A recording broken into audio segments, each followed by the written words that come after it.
Good afternoon. चलो अभी जितने लोग आ गए हम लोग लेक्चर स्टार्ट करते हैं। अभी देखो, अब ह्यूमन रिप्रोडक्शन पढ़ लेने के बाद में हम लोग को एक बेसिक आइडिया पूरा हो चुका है, ठीक है। स्पर्म के बारे में, ओवम के बारे में, है ना, सीमन के बारे में, मेल रिप्रोडक्टिव ट्रैक कैसा होता है, फीमेल रिप्रोडक्टिव ट्रैक कैसा होता है, फर्टिलाइजेशन, इम्प्लांटेशन, गैस्ट्रुलेशन में क्या होने वाला था, एक्टोडर्म, मेसोडर्म, एंडोडर्म, उन तीनों के जर्म लेयर के डेरिवेटिव क्या क्या है, ठीक है। ये सारी जो चीजें हैं ये हम लोगों ने ह्यूमन रिप्रोडक्शन में देख लिया।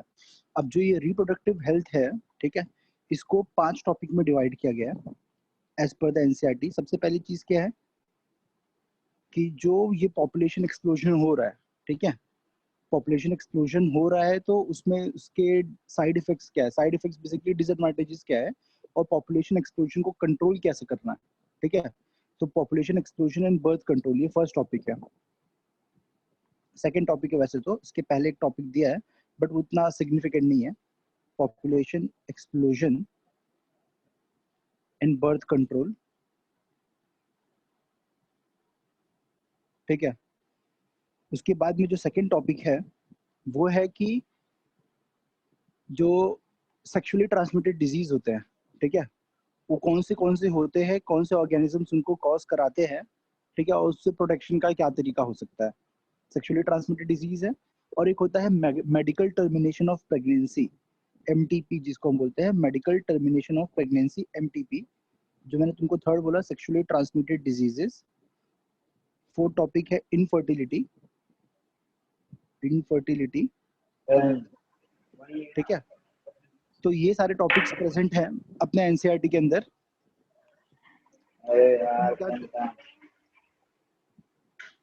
अपना ऑडियो ऑफ रखा करो तुम लोग, ठीक है। तो ये सारे टॉपिक प्रेजेंट है, जिसमें से सबसे इंपॉर्टेंट और सबसे बड़ा टॉपिक है population explosion and birth control, ठीक है। ये टॉपिक जो है ये सबसे बड़ा है और सबसे ज्यादा क्वेश्चन एक्सपेक्टेड तुमको पॉपुलेशन एक्सप्लोजन और बर्थ कंट्रोल से ही है, ठीक है। इसके अलावा जो टॉपिक है वो एक जो बच गया है वो है कि रिप्रोडक्टिव हेल्थ की प्रॉब्लम्स क्या है, उसके लिए स्ट्रेटजीज, वो प्रॉब्लम्स को टैकल करने के लिए स्ट्रेटजीज क्या है, जो कि सबसे लास्ट में पढ़ेंगे, क्योंकि तुमको चैप्टर का पूरा आइडिया हो गया रहेगा, ठीक है।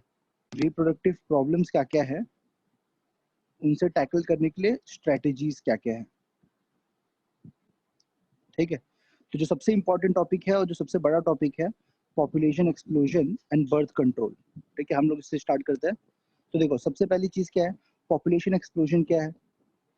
ऑब्वियस सी बात है कि अगर फर्टिलिटी रेट मतलब कि एक कपल जो है, जो कि एक मैरिड कपल है, उनको कितने बच्चे हो रहे हैं, ठीक है, अगर उसके ऊपर कोई कंट्रोल नहीं रहा तो ऑब्वियस सी बात है जो पॉपुलेशन का रेट रहेगा वो बढ़ता जाएगा। तो इसी चीज को हम लोग बोलेंगे क्या, पॉपुलेशन एक्सप्लोजन। तो पॉपुलेशन एक्सप्लोजन के साइड इफेक्ट क्या है, मतलब पॉपुलेशन एक्सप्लोजन से हार्म क्या है।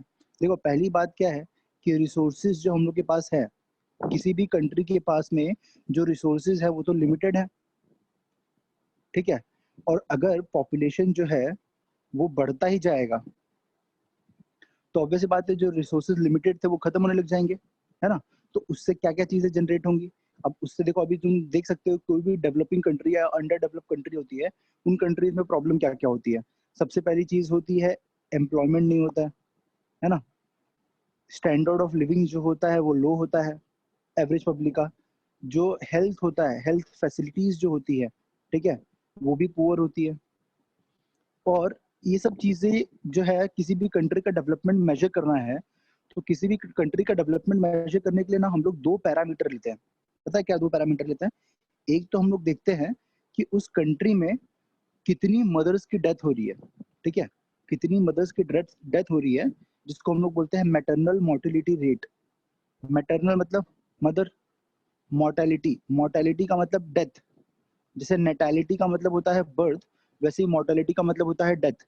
तो मैटरनल मोर्टेलिटी रेट किसी भी कंट्री का जहाँ पे मैटरनल मोर्टेलिटी रेट बहुत हाई होता है, वो कंट्री हम लोग बोलते हैं कि बहुत ही पुअर कंट्री है, वहाँ की हेल्थ फैसिलिटीज बहुत ही पुअर है, ठीक है। इसके अलावा मैटरनल मोर्टेलिटी रेट के अलावा क्या होता है, मैटरनल मोर्टेलिटी रेट के अलावा होता है इन्फेंट मोर्टेलिटी रेट। अभी तुमको ये पता चल गया कि मोर्टेलिटी का मतलब होता है डेथ, ठीक है। और अब मैटरनल बोल रहा हूँ तो मैं मदर से रिलेटेड है, ऑब्वियस सी बात है। और मैं अगर इन्फेंट बोल रहा हूँ तो इन्फेंट का मतलब बच्चे तो होते हैं लेकिन कितने साल के बच्चे होने चाहिए, लेस देन 1 ईयर, जो भी बच्चे लेस देन 1 ईयर रहेंगे, उनकी जो भी डेथ होगी, उसको हम लोग बोलेंगे इन्फेंट मोर्टेलिटी रेट। तो मैं ये बोल सकता हूँ, ये जो आईएमआर है, इन्फेंट मोर्टेलिटी रेट, और ये जो एमएमआर है, मैटरनल मोर्टेलिटी रेट, ये दोनों हेल्थ इंडिकेटर है किसी भी कंट्री के, ठीक है? किसी भी कंट्री की ये दोनों क्या है, हेल्थ इंडिकेटर है, और ये सबका वैल्यू निकालते हैं हम लोग कि कितनी डेथ हो रही है पर 1000 बर्थ, कितनी मदर की डेथ हो रही है पर 1000 बर्थ, ठीक है? तो ये एक नंबर आता है, और तुमको पता है ये नंबर जितना ज़्यादा हाई रहेगा, उस कंट्री का स्टेटस उतना ही पुअर रहेगा। तो ये वैल्यू जो होती है, ऑब्वियस सी बात है, हर एक साल बदलेगी। ये हम लोग गवर्नमेंट जो होता है वो ट्राई करते रहता है इस नंबर को कम किया जाए। तो तुम लोग के एनसीईआरटी में जो नंबर होगा, तुम लोग को वो नंबर देखना पड़ेगा। ऑब्वियस सी बात है, वो बहुत आउटडेटेड नंबर है, ठीक है? वो बहुत पुराना नंबर दिया रहेगा, और जो भी लेटेस्ट अपडेट रहेगा तुमको वो भी एज सच तो कभी पूछा जाता नहीं है, वो नीट पीजी के लिए ही सही है, ठीक है? तो ये बात होगी पॉपुलेशन एक्सप्लोजन की, भाई पॉपुलेशन इस तरह से बढ़ रहा है, और पॉपुलेशन बढ़ने के कारण क्या-क्या क्या-क्या रीज़न हो सकते हैं कि पॉपुलेशन बढ़ रहा है? सबसे पहली बात क्या होती है कि अगर एम्प्लॉयमेंट नहीं है, ठीक है? एम्प्लॉयमेंट नहीं है और शादी हो गई है, घर पे बैठे हैं, क्या ही कर सकते हैं, है ना? तो ऑब्वियस सी बात है, फैमिली को एक्सपांड करने में ही कंट्रीब्यूशन करेंगे। दूसरी चीज़ होती है, मैं एक अनएम्प्लॉयमेंट से इसका रिलेशन निकाल सकता हूँ, ठीक है? एक और चीज़ हम लोग बोल सकते हैं, क्या बोल सकते हैं कि अगर प्रॉपर फैमिली प्लानिंग नहीं है ना? फैमिली प्लानिंग का मतलब समझते हो क्या होता है बेसिकली, कि कितने बच्चे पैदा करने हैं, ठीक है? नंबर ऑफ चिल्ड्रन, और उन बच्चों के बीच में स्पेसिंग कितनी होनी चाहिए, समझ रहे हो? जैसे कि अब तुमको पता है कि अगर कोई बच्चा है पैदा हुआ, 4th जब वो 4 साल का हो जाएगा, तो समझ लो फर्स्ट क्लास में एडमिशन लेगा या सीनियर केजी में एडमिशन लेगा, ठीक है? तो ऑब्वियस सी बात है, फिर जब वो बड़ा होगा, 2nd में जाएगा, 3rd में जाएगा, तो जाके मतलब एक तरह से क्या है कि पेरेंट अब जाके थोड़ा-सा फ्री हुए कि अब बच्चा थोड़ा बहुत अपना केयर कर सकता है ना? स्कूल जाएगा तो बहुत ज़्यादा स्ट्रेस नहीं होना चाहिए। तो अब कैसा है कि 2 बच्चों के बीच में आइडियली 4 टू 5 इयर्स का गैप होना चाहिए, ठीक है? आइडियली 4 टू 5 इयर्स का गैप होना चाहिए, बट तुम लोग को पता है कि ये जो चीज़ें हैं, ये सब तो है ना, बहुत रेयर है अपने इंडिया में तो। अपने इंडिया में तो क्या सोचते हैं कि एक बच्चा है, जब वो बड़ा हो जाएगा, तो उसकी जो बुक होगी वो छोटा भाई यूज़ कर लेगा, है ना? उसके कपड़े छोटा भाई यूज़ कर लेगा या छोटी बहन यूज़ कर लेगी। तो ये सब तो अपने इंडिया में थोड़ा-सा रेयर था, बट अब धीरे-धीरे अवेयरनेस बढ़ रही है, और लोग इसको प्रमोट कर रहे हैं कि ठीक है, स्पेसिंग होनी चाहिए। बच्चे 2, जैसे होता है ना, अभी एक रिसेंटली आया था, बच्चे 2 ही अच्छे, या हम 2 हमारे 2, ये ऐसे इंडिया का जो गवर्नमेंट ऐसे सब स्लोगन क्यों देता है? इसीलिए देता है जैसे अवेयरनेस बढ़े और लोग थोड़ा इस पे कंट्रोल करें, बर्थ पे कंट्रोल करें, ठीक है? तो ये फैमिली प्लानिंग हो गई। तीसरी चीज़ क्या हो सकती है? एंटरटेनमेंट, है ना? एंटरटेनमेंट का लैक। ऑडियो रुक गया, अब आ रहा है? ठीक है? जैसे देखो बीच में आइडिया का ऐड आया था ना, लैक ऑफ एंटरटेनमेंट, ठीक है? लैक ऑफ एंटरटेनमेंट, या तो ऐसा बोल सकते हो लैक ऑफ रिक्रिएशनल एक्टिविटीज़, ठीक है? लैक ऑफ रिक्रिएशनल एक्टिविटीज़, तो ये सारे रीज़न हो सकते हैं जिसकी वजह से पॉपुलेशन बढ़ता जाएगा। और पहले जो थे ना, पहले के लोगों की आइडियोलॉजीज़ क्या थी कि जितने ज़्यादा बच्चे रहेंगे, है ना? जितने ज़्यादा बच्चे रहेंगे, उनके पास उतना ज़्यादा मैन पावर रहेगा, ठीक है? तो ये बात तो सही सोचते थे कि मैन पावर तो ज़्यादा रहेगा, बट ये नहीं सोचते थे कि अगर मैन पावर है तो उसको खाना भी खिलाना है, उसको पढ़ाना-लिखाना भी है ना? तो वो सारी चीज़ों पे ध्यान नहीं दिए, तो मैन पावर तो बढ़ते गया, बट स्टैंडर्ड ऑफ लिविंग क्या होती गई, धीरे-धीरे पुअर होती गई, ठीक है? इसलिए अनएम्प्लॉयमेंट, अब देखो, एक होता है ना, एक कैरिंग कैपेसिटी होता है अर्थ का, समझ रहे हो? मतलब वो एक पर्टिकुलर पॉपुलेशन को, मतलब पर्टिकुलर नंबर ऑफ पॉपुलेशन को ही वो टॉलरेट कर सकता है। अगर उससे ज़्यादा पॉपुलेशन होने लग जाएगा, तो ऑब्वियस सी बात है वो डिसबैलेंस क्रिएट करता है। तभी ये देखो, तुम सुनते हो ना, भूकंप आ गया, वोल्केनो इरप्शन इरप्शन हो गया, ये सब चीज़ें हो रही है, जो नेचुरल कैलामिटीज़ होती है, सुनामी आ गया, ये सब क्यों हो रहा है? अब सुनामी क्यों आ रहा है भाई? अब जो भी सी है या रिवर है या ओशन है, धीरे-धीरे उसमें हम लोग मिट्टी डाल के उसको बढ़ाते जा रहे हैं, उसको लैंड बनाते जा रहे हैं, है ना? जैसे इतने ज़्यादा पॉपुलेशन जो हमारा बढ़ रहा है, उसको सपोर्ट कर सके। ग्लोबल वार्मिंग बढ़ते जा रहा है, ऑटोमोबाइल हम लोग यूज कर रहे हैं भर भर के, कार्बन डाइऑक्साइड एमिशन तो हो ही रहा है, और जब पॉपुलेशन बढ़ रहा है तो हम लोग क्या कर रहे हैं, पेड़ को काट रहे हैं, जैसे और लैंड एक्सपांड कर सके हम लोग, वहां पे और घर बना सके, समझ रहे हो? तो ये सारा मतलब, ये पॉपुलेशन एक्सप्लोजन सबसे बड़ी चीज है। अगर ये इस चीज को हम लोग कंट्रोल कर ले, तो हम लोग ये बोल सकते हैं कि स्टैंडर्ड ऑफ लिविंग, और जो number of years of life expectancy है ना, कि एक इंसान पैदा होने के बाद में कितना दिन तक जी सकता है, ठीक है, वो सारी चीजें बढ़ जाएंगी, तो ऑब्वियस सी बात है हेल्थ फैसिलिटीज बढ़ जाएंगी। एक बात बताओ, देखो जैसे मैं तुमको एक नंबर देता हूँ, ठीक है, अभी जो इंडिया है, इंडिया में कैसा डेटा है या कैसा चीज है कि 11,000 पॉपुलेशन पे, ठीक है, सिर्फ एक डॉक्टर अवेलेबल है। 11,000 पॉपुलेशन पे एक डॉक्टर, मतलब 11,000 लोग रहेंगे, उनको देखने के लिए सिर्फ एक डॉक्टर अवेलेबल अपने इंडिया में। और सुपर स्पेशलिटी की बात करोगे, जैसे हम लोग कार्डियोलॉजिस्ट, नेफ्रोलॉजिस्ट बोलते हैं, वो तो और भी रेयर हो जाएंगे, ऑब्वियस सी बात है। तो ये जो सारी चीजें है ना, इस वजह से क्या होता है, हेल्थ जो होता है कंट्री का, वो बहुत ही पुअर हो जाता है, ठीक है। तो अब क्या करना है, गवर्नमेंट ने स्ट्रेटेजीज अपनाई कि चलो इसको कंट्रोल करना चाहिए, इसको अवेयरनेस, इसके लिए अवेयरनेस बढ़ाना चाहिए, ठीक है। तो देखो अवेयरनेस बढ़ाना है अगर, ठीक है, गवर्नमेंट को अगर अवेयरनेस बढ़ाना है, तो फिर गवर्नमेंट ने क्या किया, अलग अलग प्रोग्राम लेके आया उसने, ठीक है।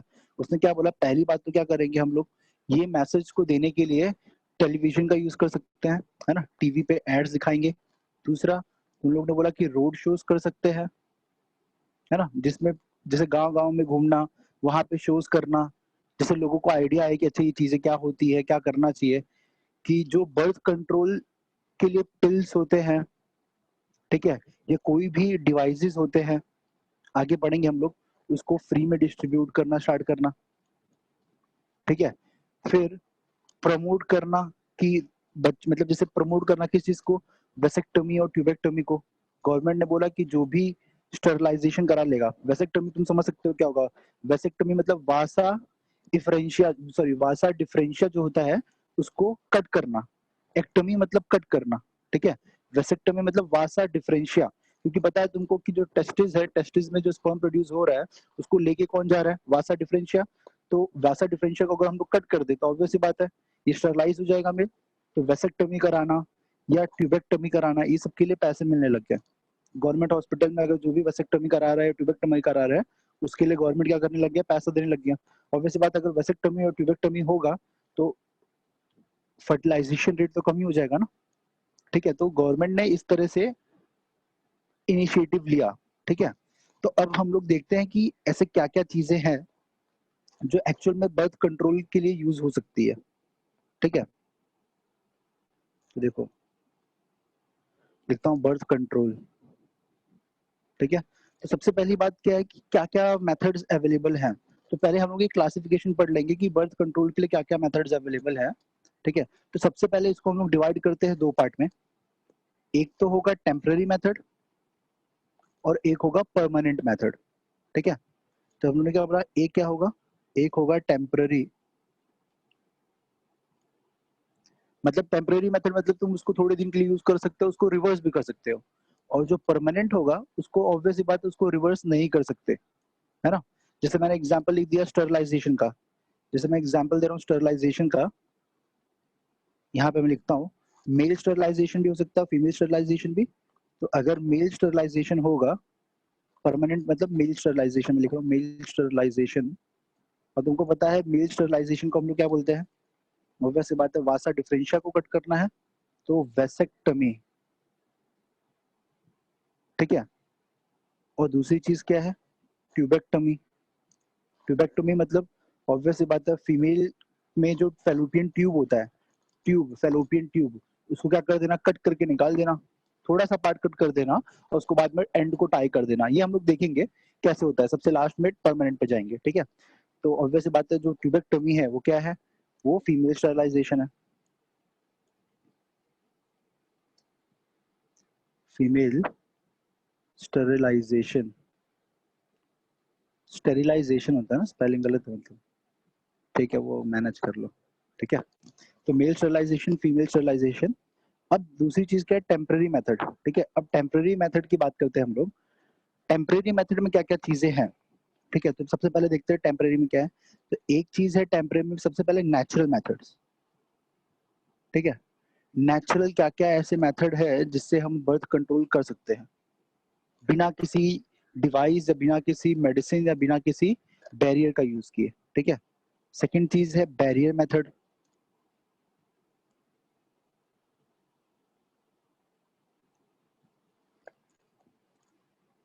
बैरियर मेथड, इन सब में क्या क्या चीजें आती है हम लोग देख लेंगे अभी थोड़ी देर में। बैरियर मेथड के अलावा हम लोग क्या यूज कर सकते हैं? इसके अलावा हम लोग यूज कर सकते हैं पिल्स, है ना, बर्थ कंट्रोल पिल्स।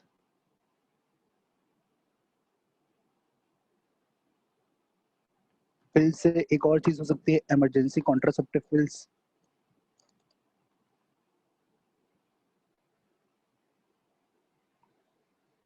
ठीक है, इमरजेंसी कॉन्ट्रासेप्टिव पिल्स भी यूज कर सकते हैं, बर्थ कंट्रोल पिल्स भी यूज कर सकते हैं।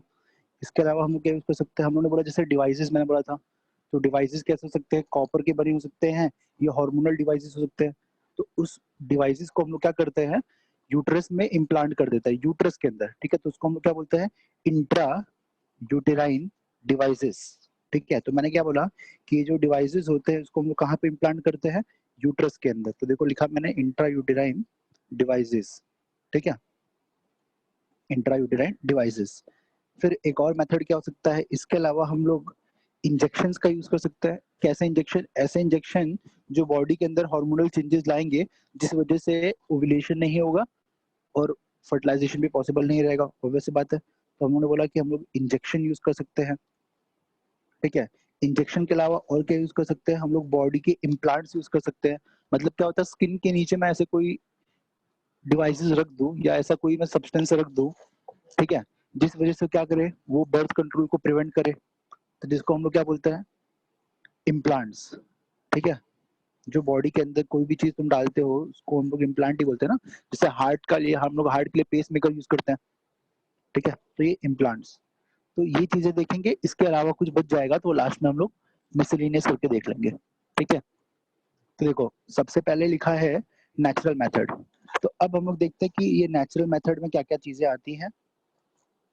ठीक है, देखो नेचुरल मेथड में एक चीज क्या हो सकती है? एक तो होता है लैक्टेशनल एमिनोरिया। लैक्टेशनल एमिनोरिया का मतलब क्या? लैक्टेशनल मतलब जब फीमेल लैक्टेट कर रही है, मतलब जब फीमेल के अंदर मिल्क फॉर्मेशन हो रहा है जस्ट आफ्टर डिलीवरी। ठीक है, तो ऑब्वियस सी बात है उसके अंदर प्रोलैक्टिन हार्मोन का लेवल बढ़ा रहेगा, क्योंकि प्रोलैक्टिन क्या होता है? Milk forming hormone. ठीक है, तो जब प्रोलैक्टिन का लेवल बढ़ा रहेगा तो ये प्रोलैक्टिन क्या करेगा? प्रोलैक्टिन एफएसएच एलएच इनके लेवल को हमेशा कम रखेगा।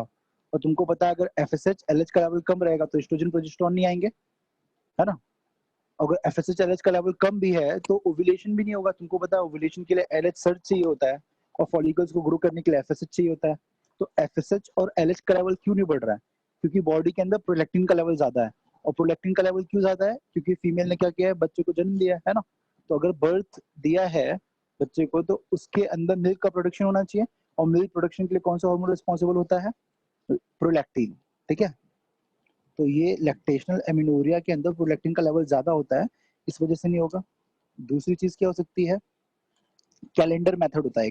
कैलेंडर मेथड क्या होता है हम लोग देखेंगे अभी। और इसके अलावा क्या हो सकता है? कॉइटस इंटरप्ट। ठीक है, कॉइटस इंटरप्ट। इसके अलावा बैरियर मेथड। बैरियर मेथड तुमको पता है, बैरियर मेथड के अंदर क्या हो सकता है? कोई भी चीज जो लेटेक्स से बनी रहे, है ना, या पॉलीयूरेथीन से बनी रहे, तो जो मेल एंड फीमेल कॉन्डम्स होते हैं वो बैरियर मेथड के अंदर आएंगे।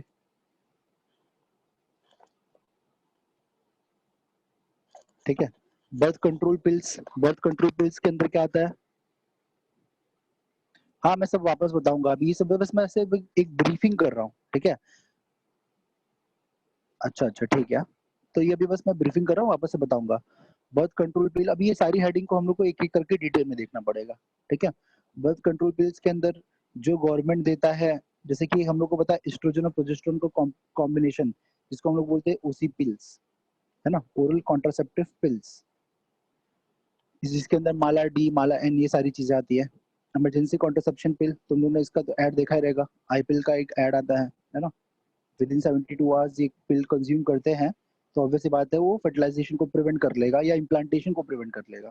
ठीक है, फिर इंट्रायूटेराइन डिवाइसेस क्या हो सकते हैं? जैसे कॉपर टी, सुना है? ठीक है, ये कॉपर टी, या LNG-20 जिसको हम मेरिना बोलते हैं। ठीक है, LNG-20 जिसको मैंने क्या बोला? मेरिना बोलते हैं। या इम्प्लांट्स। इम्प्लांट्स के अंदर तुम लोग देखोगे कि ये हम लोग जो ऐसे मैचस्टिक जैसे नीडल्स रहेंगे, या मैचस्टिक जैसे सिलेंड्रिकल बार्स रहेंगे जिसको हम लोग स्किन के अंदर इम्प्लांट, स्किन के जस्ट नीचे इम्प्लांट कर देते हैं, ठीक है, आर्म में। तो ये सारी चीजें देखेंगे। इसके अलावा जो गवर्नमेंट ऑफ इंडिया ने बनाया है, ठीक है, जैसे सहेली है, ये क्या होता है, अंतरा ये क्या होता है, ये सारी चीजें देखेंगे, ठीक है। तो ये 7 मेथड है और लास्ट में एक मिसलेनियस रहेगा। तो ये हम लोग सारी चीजें देखेंगे। सबसे पहले हम लोग देखते हैं बैरियर मेथड क्या है, ठीक है, सॉरी बैरियर नहीं, सबसे पहले हम लोग देखेंगे जो नेचुरल मेथड है ना, नेचुरल मेथड्स वो क्या है, ठीक है। ओके, तो देखो सबसे पहले नेचुरल, मैंने नेचुरल मेथड में तुमको 3 चीजें बताई,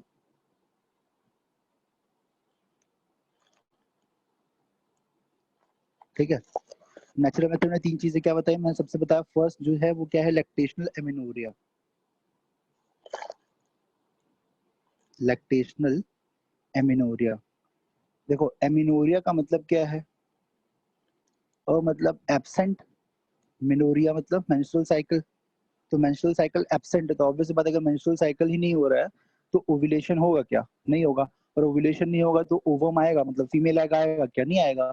तो अगर गया भी फैलोपियन ट्यूब तक तो भी वहां पे एग तो आएगा ही नहीं, ठीक है। तो ये नेचुरल मेथड है, इसमें हम लोग को कोई बैरियर यूज नहीं करना पड़ा, कोई क्रीम, कोई जेली, कोई इंजेक्शन, कोई इंट्रायूटेराइन डिवाइस कुछ भी यूज नहीं करना पड़ा, ठीक है। तो इसको हम बोलते हैं लैक्टेशनल एमिनोरिया।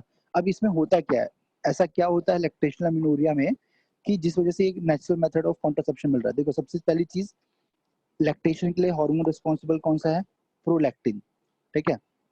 तो ऑब्वियस बात है मिल्क प्रोड्यूस करने के लिए प्रोलैक्टिन का लेवल बढ़ेगा, और ये जो प्रोलैक्टिन है ये नेगेटिव फीडबैक भेजता है, ठीक है। ये नेगेटिव फीडबैक भेजता है किसको, ऑब्वियस बात है हाइपोथैलेमस को एंड पिट्यूटरी को, ठीक है। तो तुम लोग को एक हाइपोथैलेमिक पिट्यूटरी ओवेरियन एक्सिस पता है तुमको क्या होता है, कि हाइपोथैलेमस जीएनआरएच रिलीज करेगा। मैं यहाँ पे शॉर्ट में बताता हूँ जो हम लोग ने पहले भी पढ़ा हुआ है। जीएनआरएच जो है ये कहाँ से रिलीज होगा, हाइपोथैलेमस से, ठीक है। हाइपोथैलेमस जीएनआरएच रिलीज करेगा, वो कहाँ जाएगा, एंटीरियर पिट्यूटरी पे। एंटीरियर पिट्यूटरी से क्या रिलीज होगा, एफएसएच और एलएच, एफएसएच और एलएच। और ये जो एफएसएच और एलएच है, ठीक है, ये एफएसएच एलएच कहाँ पे काम करेगा, ऑब्वियस सी बात है ये एफएसएच और एलएच काम करेगा ओवरी पे, और ओवरी पे काम करेगा तुमको पता है, तो उससे क्या होगा, फॉलिकल्स मैच्योर होंगे और ओव्यूलेशन होगा।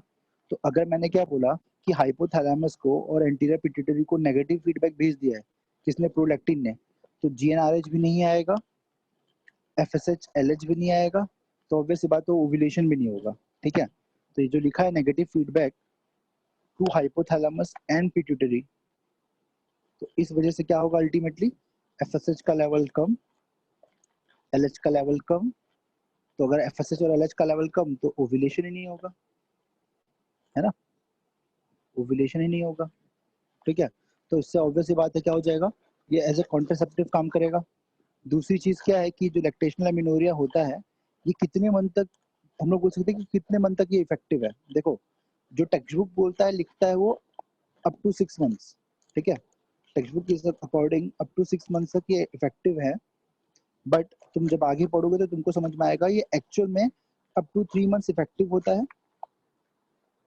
एक्चुअल की बात कर रहा हूँ मैं ना, अप टू 3 मंथ्स इफेक्टिव होता है, और उसके बाद में तुमको another method of contraception use करना चाहिए, ठीक है। जो भी कपल रहेंगे उन सबको अनदर मेथड ऑफ कॉन्ट्रासेप्शन, जैसे कि बैरियर ले लो, चाहे इंट्रायूटेराइन डिवाइस ले लो, कुछ भी यूज कर सकते हैं। बट अब जो हम लोग ने पढ़ा, जो हम लोग को एग्जाम में क्वेश्चन पूछ सकते हैं वो क्या है, अप टू 6 मंथ्स, ठीक है। तो हम लोग इस चीज पे ध्यान देंगे। ये होता है लैक्टेशनल एमिनोरिया, ठीक है। इसके अलावा दूसरी चीज क्या है, दूसरी चीज मैंने बोली थी कैलेंडर मेथड, ठीक है। कैलेंडर मेथड का मतलब क्या है, एक्चुअल में जिसको भी मेंस्ट्रुअल साइकिल का थोड़ा भी आइडिया होगा वो कॉमन सेंस लगाएगा अगर, तो प्रोटेक्शन वो एज अ, मतलब बिना किसी चीज के ये एज अ प्रोटेक्शन काम कर सकता है बर्थ कंट्रोल के लिए, ठीक है। कैसे काम करेगा, हम लोग को पता है जो फर्स्ट डे ऑफ ब्लीडिंग है, देखो मैं इसको रेड कर रहा हूँ मतलब यहाँ पे ब्लीडिंग है, ठीक है, ये फर्स्ट डे है। उसके बाद में हम लोग को पता है कि ये चलते जाएगा साइकिल, और 14th डे पे मैं ऐसे लिखा है 1 to 7 डे तक चलेगा। तुमको पता है ब्लीडिंग तो अप टू 5 डेज होती है, 7, फिर मैं लिख रहा हूँ कि 7 से लेके 14th डे है। और हम लोग को पता है कि 14th डे पे क्या होता है, ओव्यूलेशन होता है, जो भी फीमेल जिसका भी साइकिल 28 डेज का है, ठीक है, हम लोग मान रहे हैं कि उसमें 14th डे पे ओव्यूलेशन होता है और 14th के बाद में ऐसी ऑब्वियसली बात है इसके आगे के डेज में काउंट कर रहा हूँ अप टू 28, ठीक है। चलो मैं इसको भी ऐसे नहीं बनाता हूँ, 21 से 28, ठीक है। ये 14 से जो भी जितना भी दिन था तुम उसको मान लो बीच में। तो अब देखो जो ओवम है, ठीक है, ओवम ओवम कितना डेज तक सर्वाइव कर सकता है? ऑब्वियस बात है 12 टू 24 आवर्स, मतलब मैं मानता हूँ 24 आवर्स, तो 24 आवर्स मतलब कितना दिन हो गया? ऑब्वियस बात है एक ही दिन हुआ, है ना, ब्रैकेट में लिख रहा हूँ 1 डे, तो एक ही दिन सर्वाइव कर रहा है। और स्पर्म जो है वो कितना दिन तक सर्वाइव कर सकता है? स्पर्म अप टू 72 आवर्स, मतलब कम से कम 3 दिन तक स्पर्म सर्वाइव कर सकता है। तो अगर मैं सेफ पीरियड बनाना है मेरे को कि ये जो कैलेंडर मेथड है जिसका भी फीमेल का, देखो यहाँ पे मैं लिख रहा हूँ, इसके लिए बहुत जरूरी है 28 डेज का साइकिल हो और वो रेगुलर हो, है ना। इरेगुलर हुआ तो कोई फायदा नहीं है, तब ये काम ही नहीं करने वाला, ठीक है। तो हम लोग क्या बोलते हैं कि जो स्टार्टिंग के फर्स्ट टू 7 डेज है इसमें तो फॉलिकल मैच्योर ही हुआ है, तो अगर इसमें स्पर्म आया भी तो 8 9 10 डे तक ही रहेगा, है ना। तो हम लोग को पता है ओव्यूलेशन तो कब होने वाला है? 14th डे तक होने वाला है। तो ये जो फर्स्ट 7 डेज हैं इसको हम लोग बोल सकते हैं कि जो फर्स्ट 7 डेज है वो क्या है? सेफ पीरियड है। क्योंकि अगर स्पर्म आया भी फैलोपियन ट्यूब में, ठीक है, स्पर्म फैलोपियन ट्यूब में आया भी तो भी फर्टिलाइजेशन नहीं होगा। क्यों नहीं होगा? क्योंकि ओवम तो आया ही नहीं ना, फर्टिलाइजेशन करने के लिए स्पर्म को ओवम तो चाहिए रहेगा, ठीक है। और फिर हम लोग क्या बोलते हैं कि हम लोग को पता है कि जो कॉर्पस ल्यूटियम है वो 10 डेज के बाद डीजनरेट होता है। तो हम लोग ने क्या बोला कि देखो 14th डे पे ओवुलेशन होगा, ओवम ज्यादा से ज्यादा एक दिन सर्वाइव करेगा, मतलब 15th डे तक, तो 16 17, बट हम लोग क्या बोलते हैं कि देखो ये थोड़ा बहुत वेरी कर सकता है, ठीक है। 16 17 18 जो है ये सबको हम लोग सेफ पीरियड नहीं मानते, तो हम लोग क्या बोलते हैं स्टार्टिंग के फर्स्ट वीक जो 1 to 7 डेज है और लास्ट का 21 to 28 डेज है, ये दोनों क्या है? Safe period. ये दोनों सेफ पीरियड है, मतलब कोई और मेथड ऑफ कॉन्ट्रासेप्शन नहीं लिया, ठीक है। कोई और मेथड ऑफ कॉन्ट्रासेप्शन यूज नहीं किया। कोई और मेथड ऑफ कॉन्ट्रासेप्शन मतलब क्या? बैरियर मेथड, कोई भी बैरियर मेथड यूज नहीं किया या कोई भी इमरजेंसी कॉन्ट्रासेप्टिव पिल यूज नहीं किया, तो भी फर्क नहीं पड़ेगा क्योंकि ये क्या रहेगा? सेफ रहेगा, ठीक है। अब देखो अभी मैंने यहाँ पे क्या लिखा था कि 1 to 7 डेज है, हाँ ठीक है, तुम लोगों का सबका क्वेश्चन ठीक है, जेन्युइन है, जो भी क्वेश्चन तुम पूछ रहे हो कि 1 to 7 डेज जो है, ठीक है। अभी हम लोग को पता है इसमें तो फर्स्ट, सेकेंड, थर्ड, फोर्थ और फिफ्थ हम लोग ये बोलते हैं कि एटलीस्ट 5 दिन तो ब्लीडिंग होता है। तो क्या ब्लीडिंग के टाइम पे इंटरकोर्स कर सकते हैं? तो बिल्कुल कर तो सकते हैं, ठीक है, बट उस समय इन्फेक्शन के चांसेस बढ़ सकते हैं, ठीक है, इन्फेक्शन के चांसेस बढ़ सकते हैं, बट अगर प्रॉपर हाइजीन रहेगा तो ये पॉसिबल है, कोई प्रॉब्लम नहीं है इसमें, ठीक है। तो स्टार्टिंग के फर्स्ट वीक और लास्ट का एक वीक, ये दोनों क्या है? सेफ पीरियड है। और बाकी के जो 14 डेज है वो अनसेफ पीरियड है, ठीक है। तो अब ये क्या है, कैलेंडर मेथड सब लोग प्रैक्टिस क्यों नहीं कर पाते? ऑब्वियस सी बात है, इसके लिए बहुत मोटिवेशन चाहिए, है ना। इसके लिए मोटिवेशन चाहिए। किस सेंस में मोटिवेशन चाहिए? कि देखो अब ये फर्स्ट 7 डेज ही है, अब ये कंप्लीट एब्स्टिनेंस रखना है 7 डेज टू 21 डेज में, इस समय कंप्लीट एब्स्टिनेंस रखना है, ठीक है। बट ऐसा पॉसिबल नहीं है ना कि सब लोग कंप्लीट एब्स्टिनेंस रख ही पाए, ठीक है। तो उसके लिए मोटिवेशन चाहिए रहता है और थोड़ा सा फीमेल को एजुकेटेड होना चाहिए, जैसे उसको सब कुछ याद रहे कि उसके पीरियड्स कब आते हैं, कब डिले होता है, तो उसके हिसाब से वो कर सकते हैं। तो देखो इंटरकोर्स के टाइम पे अगर स्पर्म रिलीज भी हुआ ना तो भी फर्क नहीं पड़ेगा ना, क्योंकि हम लोग को पता है कि ये 7 डेज है, स्पर्म रिलीज होगा 3 दिन तक सर्वाइव करेगा, 8 9 10th डेज या 7th day 8th day 9th day, और हम लोग को पता है ओव्यूलेशन तो कब होने वाला है? 14th डे पे होने वाला है ना। तो फर्टिलाइजेशन का तो कोई चांस ही नहीं है, ठीक है। तो इसको हम लोग बोलते हैं कैलेंडर मेथड। इसके अलावा एक मेथड है, थर्ड लिखता हूँ मैं, ठीक है। इसके अलावा क्या मेथड है? कॉइटस इंटरप्ट।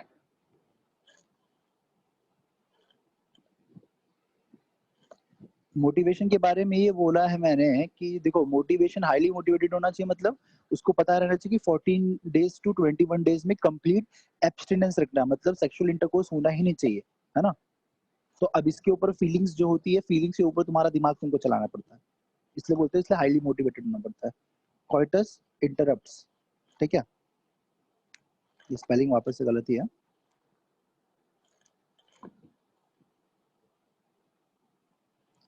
रहने दो, गलत, कोई फर्क नहीं पड़ता है।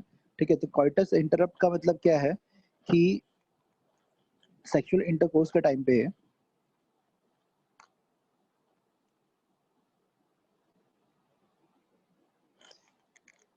जो मेल होता है वो पीनस विड्रॉ कर लेता है, ठीक है, जस्ट बिफोर इजैकुलेशन।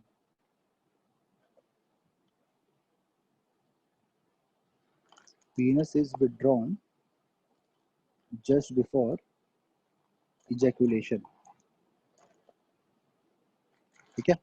इजैकुलेशन के पहले मेल जो रहेगा पीनस विड्रॉ कर लेगा, तो ऑब्वियस सी बात है जो सीमन रिलीज होगा वो फीमेल वजाइनल ट्रैक्ट में रिलीज नहीं होगा, और अगर सीमन फीमेल वजाइनल ट्रैक्ट में रिलीज नहीं होगा तो फर्टिलाइजेशन तो होने का कोई सवाल ही नहीं उठता है, ठीक है।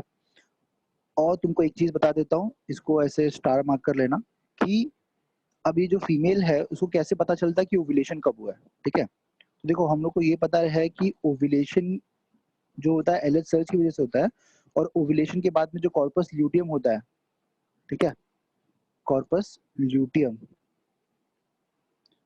कॉर्पस ल्यूटियम क्या करता है, प्रोजेस्टेरॉन सिक्रीट करता है। और जो प्रोजेस्टेरॉन है ना ये थर्मोजेनिक हार्मोन है। थर्मोजेनिक हार्मोन मतलब ये बॉडी टेम्परेचर को इंक्रीज करता है, ठीक है, ये बॉडी टेम्परेचर को इंक्रीज करता है, इसलिए हम लोग बोलते हैं progesterone is a thermogenic hormone, ये बॉडी टेम्परेचर को इंक्रीज कर देगा। तो इससे क्या फायदा है फीमेल को, तो इससे ये फायदा है फीमेल को, फीमेल क्या करेगी, एक चार्ट ड्रॉ करेगी, एक चार्ट रहेगा जिसमें 1 to 28 डेज नंबर्ड रहेगा, और यहाँ पे बॉडी टेम्परेचर का कॉलम रहेगा, और यहाँ पे नंबर्स रहेंगे क्या टेम्परेचर है। तो देखो क्या होगा, फीमेल हर दिन जब भी फर्स्ट डे मतलब कोई भी डे रहेगा वो हर दिन उठ के क्या करेगी, अर्ली मॉर्निंग सुबह सबसे पहले अपना टेम्परेचर चेक करेगी बॉडी का और उसको प्लॉट कर देगी, ठीक है।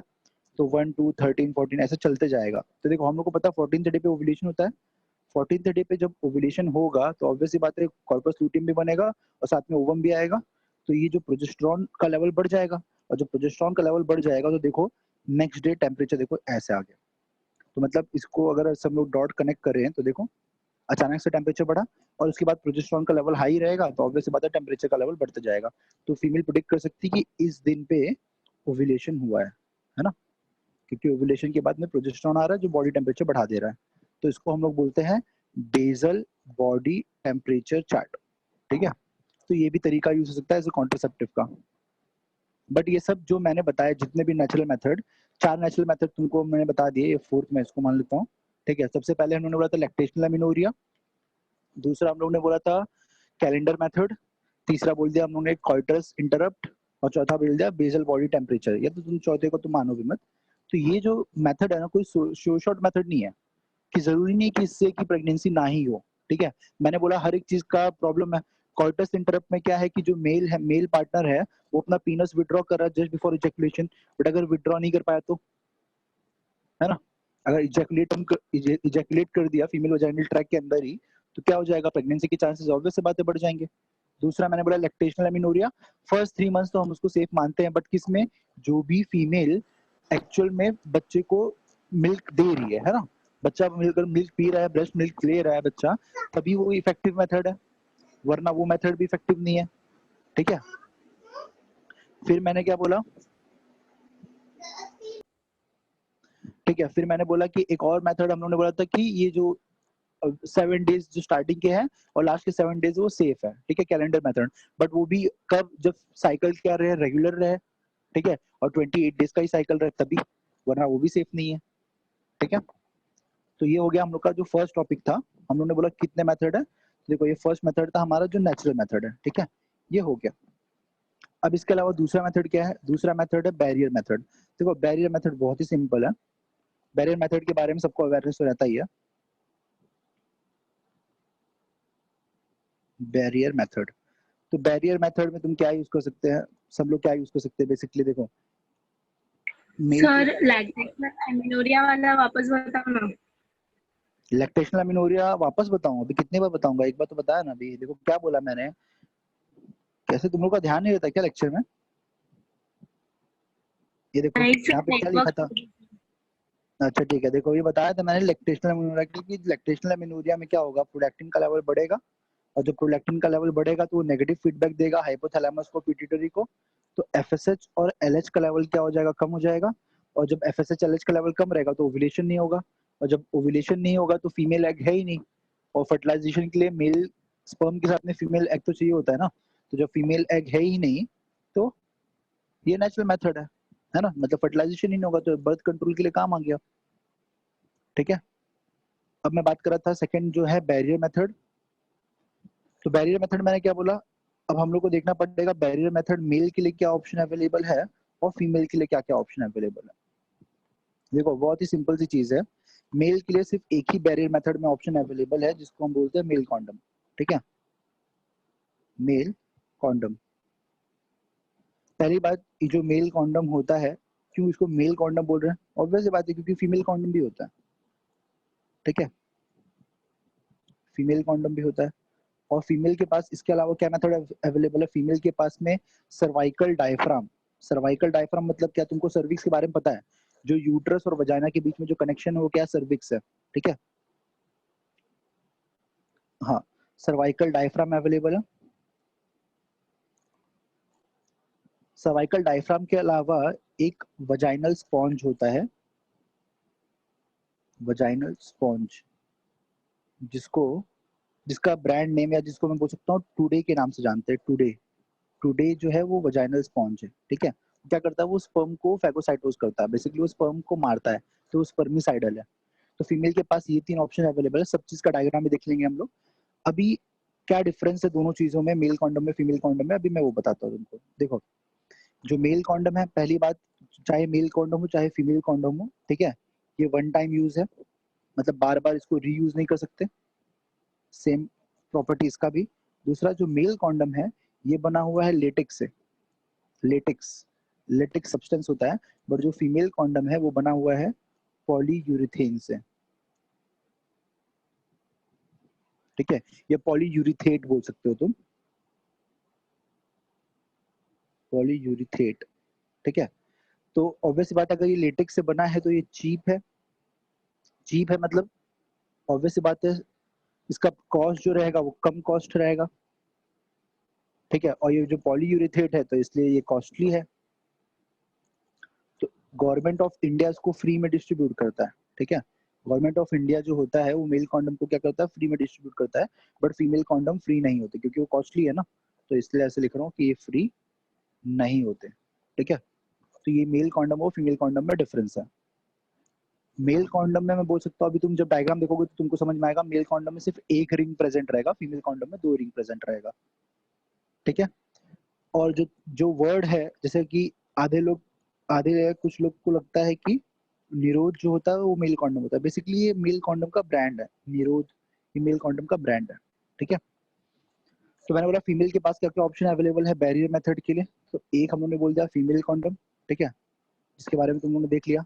दूसरा है सर्वाइकल डायफ्राम। एक डायफ्राम मतलब क्या है, एक प्लास्टिक जैसी कवरिंग रहेगी जो सर्विक्स के ऊपर फिट कर देंगे। ठीक है, और वजाइनल स्पॉन्ज ये भी सिमिलरली रहेगा। ठीक है, तो इसका मैं डायग्राम दिखाता हूँ तुमको।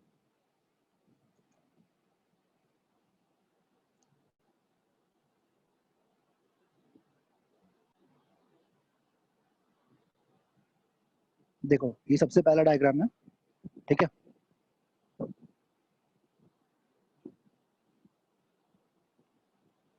देखो, ये पता है ये मेल कॉन्डम है।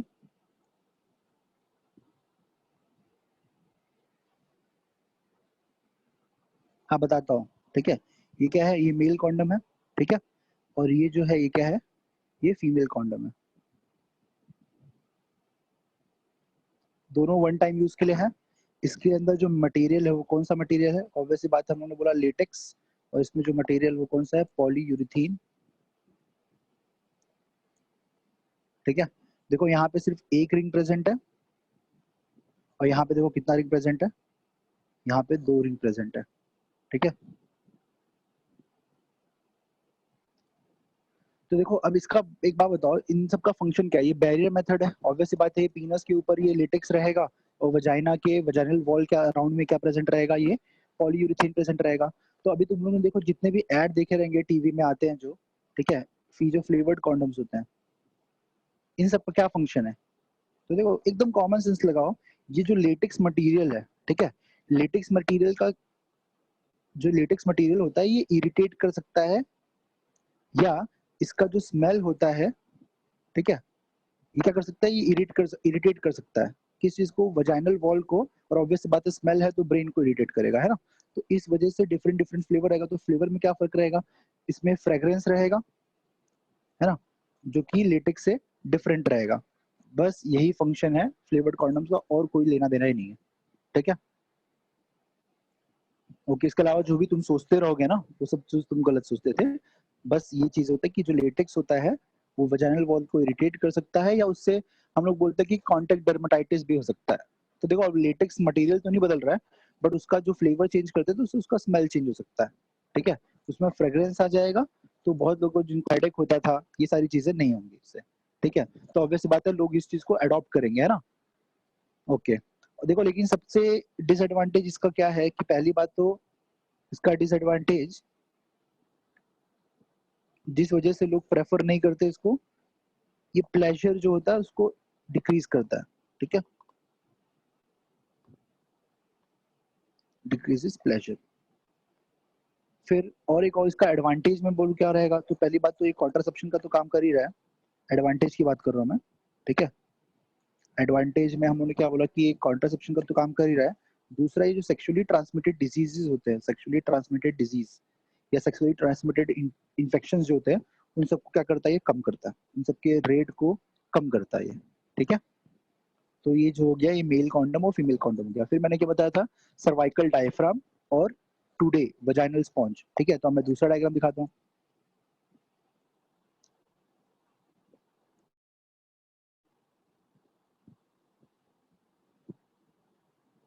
देखो अभी जो डायग्राम दिख रहा है ना, ये बेसिकली क्या है, ये है सर्वाइकल डायफ्राम, ठीक है, सर्वाइकल डायफ्राम। अब ये डायग्राम देख के तुमको कुछ समझ में आ रहा है ऐसे कि इसका क्या यूज हो सकता है ना। बस अभी तुम बस ये समझ लो कि इसमें एक रिंग जैसा है और बहुत ही कम सरफेस एरिया है इसका, क्योंकि हम लोग क्या करेंगे सर्विक्स के ऊपर इसको, सर्विक्स को बेसिकली सर्विक्स की जो ओपनिंग है ना उसको इस डायफ्राम से इंक्लोज कर देंगे, ठीक है। तो मैं दिखाता हूँ, देखो फिर एक्चुअल में इसका एप्लीकेशन कैसे है।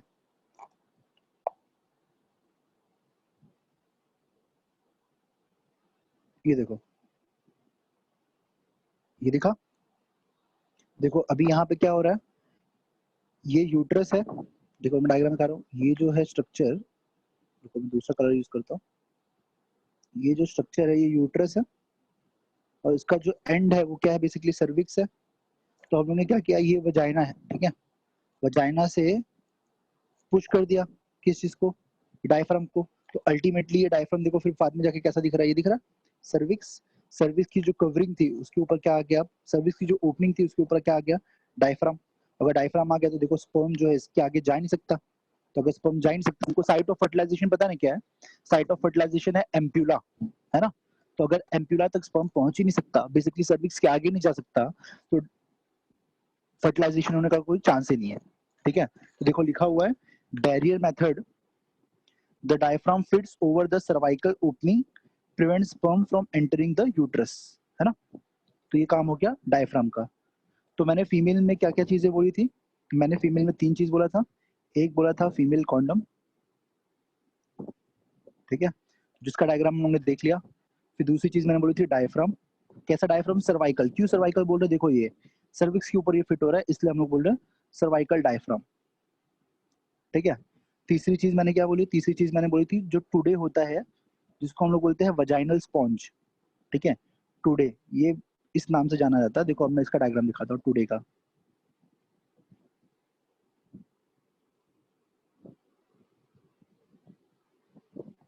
ये दिख रहा है तुमको, ठीक है, ये है देखो लिखा लिखा हुआ है नो पिल साइड इफेक्ट। ये देखो ये टुडे है और ये इस चीज का एप्लीकेशन है, ठीक है, होपफुली तुमको दिख रहा होगा। देखो अब ये क्या है, ये वजाइना है, और ये सिमिलरली देखो यहाँ पे सर्विक्स था, तो उसके ऊपर हम लोग ने क्या कर दिया, इस स्पॉन्ज को फिट कर दिया, ठीक है। तो देखो अब फर्क क्या है, इसके पास में हैंडल भी ये दिख रहा है यहाँ पे थ्रेड लाइक स्ट्रक्चर, जिसकी वजह से इसको हम लोग पुल भी कर सकते हैं बाहर, ठीक है। तो ये है टुडे। अभी ऐसे देख के तुमको समझ में नहीं आता, उसके ऊपर देखो क्या क्या चीजें लिखी है, बस वो देख लो। लिखा हुआ है नो पिल साइड इफेक्ट, क्योंकि ऑब्वियस बात ये पिल नहीं है, 24 आवर प्रोटेक्शन, ऑब्वियस सी बात है, एक बार इसको फिट किया है तो प्रोटेक्शन तो रहेगा ही। फिर लिखा हुआ टुडे स्पॉन्ज, देखो लिखा ब्रैकेट में, देखो नीचे क्या लिखा हुआ, वजाइनल कॉन्ट्रासेप्टिव स्पॉन्ज, और नीचे लिखा हुआ no hormone no condom. Obvious सी बात है, इसमें कोई हार्मोन नहीं है और ये कोई कॉन्डम भी नहीं है, ठीक है। तो ये है वजाइनल स्पॉन्ज और इसका ये एप्लीकेशन है। ये फिट हो जाएगा यहाँ पर, और जब यहाँ पे फिट हो जाएगा ऑब्वियस बात है, ये जो थ्रेड जैसा स्ट्रक्चर है इससे पुल भी कर सकते हैं बाहर, इसको ऑब्वियस बात है बाहर यूज कर लो। और इस सबका लिमिटेशन होता है ना, कितने देर तक सेक्सुअल इंटरकोर्स की, जैसे 6 आवर्स के बाद तक इसको अंदर रखना रहेगा वजाइना में, उसके बाद में बाहर निकाल देना पड़ता है, ठीक है। ओके, इसके अलावा अब देखो क्या क्या चीजें बच गई। तो अभी तक हम लोगों ने क्या क्या देखा, अब वो देख लेते हैं। हम लोगों ने नेचुरल मेथड देख लिया, ठीक है, ये हो गया। फिर दूसरा हम लोगों ने क्या देखा, बैरियर मेथड, ठीक है, तो बैरियर मेथड भी हो गया। तीसरी चीज जो थी मैंने बोली थी क्या, ओरल कॉन्ट्रासेप्टिव पिल्स, है ना, इसको ब्रैकेट में लिख रहा हूँ, ओरल कॉन्ट्रासेप्टिव पिल्स। देखो ओरल कॉन्ट्रासेप्टिव पिल्स जो रहेंगे इनका फंक्शन क्या रहेगा, तो देखो ये सब जो है ना, ये सब हार्मोन्स के ऊपर काम करते हैं। जो ओरल कॉन्ट्रासेप्टिव पिल्स होते हैं, ओरल कॉन्ट्रासेप्टिव पिल्स में क्या प्रेजेंट होता है, एस्ट्रोजन और प्रोजेस्टेरॉन, ठीक है। तो मैं लिख रहा हूँ यहाँ पे, ओरल कॉन्ट्रासेप्टिव पिल्स में प्रेजेंट होते हैं एस्ट्रोजन एंड प्रोजेस्टेरॉन। और तुमको पता है एस्ट्रोजन और प्रोजेस्टेरॉन अगर आएंगे बॉडी के अंदर तो वो क्या करते हैं, नेगेटिव फीडबैक भेजते हैं। तो एक्चुअल में ये नेचुरल तो है नहीं, हम लोग ने तो बाहर से ये हार्मोन को लिया है। तो जब ये हार्मोन हम बाहर से लेंगे तो क्या करेगा, ये नेगेटिव फीडबैक भेज देगा हाइपोथैलेमस और एंटीरियर पिट्यूटरी को। तो वो क्या करेंगे, एफएसएच और एलएच रिलीज ही नहीं करेंगे। और जब वो एफएसएच और एलएच रिलीज नहीं करेंगे तो तुमको पता है अगर एलएच सर्ज नहीं होगा तो ओव्यूलेशन नहीं होगा। तो अल्टीमेटली जो एस्ट्रोजन एंड प्रोजेस्टेरॉन पिल्स है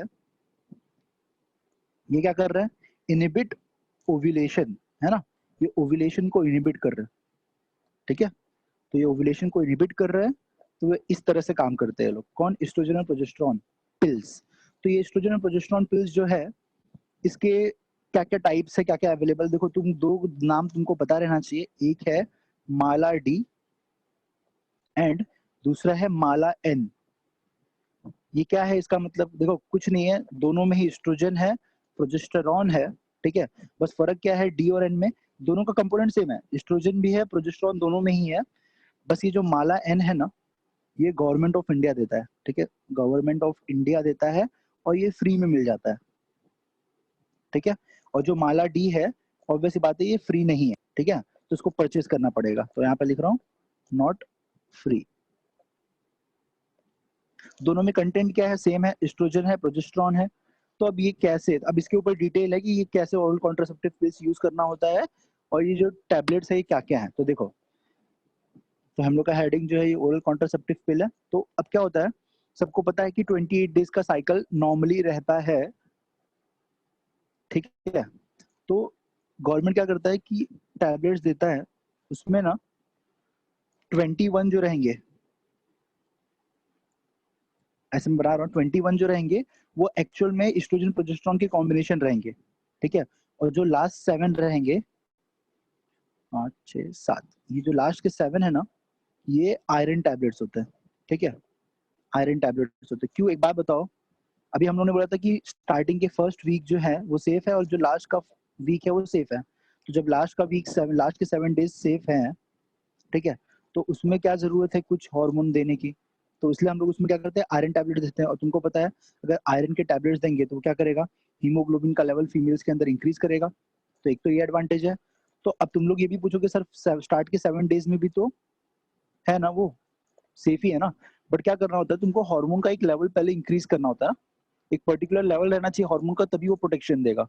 तो वो हार्मोन लेवल तुमको 8th डे पे जो अचीव करना है, इसलिए हम लोग स्टार्टिंग के इसको 7 डेज में ही देते हैं। तो देखो ओरल कॉन्ट्रासेप्टिव पिल्स जो होता है उसको कैसे स्टार्ट करना होता है, सिंपल सी चीज है, जब फर्स्ट डे रहेगा पीरियड का, और तुमको पता है फर्स्ट डे पीरियड का कौन सा होता है, जिस दिन से ब्लीडिंग होती है, ठीक है, जो फर्स्ट डे है पीरियड का उस दिन से ओरल कॉन्ट्रासेप्टिव पिल्स देना स्टार्ट करो। कितने दिन तक, 21 डेज तक, है ना। तो फर्स्ट टू 21 तो 21 डेज हो गया जिसमें एक्चुअल में ओरल कॉन्ट्रासेप्टिव पिल्स थे। और जो लास्ट के 7 डेज हैं ठीक है, उसमें उन्होंने क्या दिया, आयरन टैबलेट दिया। तो अगर ऐसा क्वेश्चन आया कि अगर एग्जाम में कि अगर फीमेल ने जो लास्ट की 4 पिल है ना, वो उसने मिस कर दिए, तो उससे क्या फर्क पड़ेगा? कुछ फर्क नहीं पड़ेगा, क्योंकि लास्ट के जो 7 पिल्स है वो एक्चुअल में क्या है, आयरन टैबलेट्स हैं। तो चाहे 4 पिल मिस कर दे लास्ट के, चाहे लास्ट के 7 पिल्स मिस कर दे, फर्क नहीं पड़ता है। इंपॉर्टेंट है कि जो फर्स्ट 21 डेज पे जो पिल्स है वो लेना ही पड़ेगा। ठीक है, तुम लोग के एनसीईआरटी में लिखा हुआ है स्टार्टिंग विद इन 5 डेज। ठीक है, तो वो जब पढ़ोगे तुमको तो तुमको थोड़ा कंफ्यूजन होगा, बट जो मैंने तुमको बोला अल्टीमेटली ये याद रखना, तो तुम्हारा कॉन्सेप्ट एकदम क्लियर रहेगा। देखो, तो यही क्वेश्चन तुमने पूछ लिया और कॉमन सेंस लगाना भूल गया वापस से। मैंने क्या बोला, लास्ट के 7 डेज क्या है, लास्ट के 7 टैबलेट क्या है, आयरन टैबलेट। तो पहली बात ये हीमोग्लोबिन का लेवल बढ़ाएंगे। और दूसरी चीज, अब अगर 28 टैबलेट रहेगा, मतलब हर महीने 28 डेज का साइकिल है, हर महीने 28 टैबलेट खाने हैं, है ना, तो फीमेल को डेट याद करने की जरूरत नहीं। हर दिन उठी एक टैबलेट खा ली, हर दिन उठी एक टैबलेट खा ली, तो ये जो साइकिल था ये खत्म हो गया। तो नेक्स्ट साइकिल में नेक्स्ट हम लोग यूज करेंगे माला डी, माला एन के 28 टैबलेट्स। तो पहली बात तो रेगुलरिटी बनी रहेगी, है ना, और दूसरी बात फीमेल का हीमोग्लोबिन भी बढ़ता रहेगा। ठीक है, और रेगुलरिटी भी बनी रहेगी।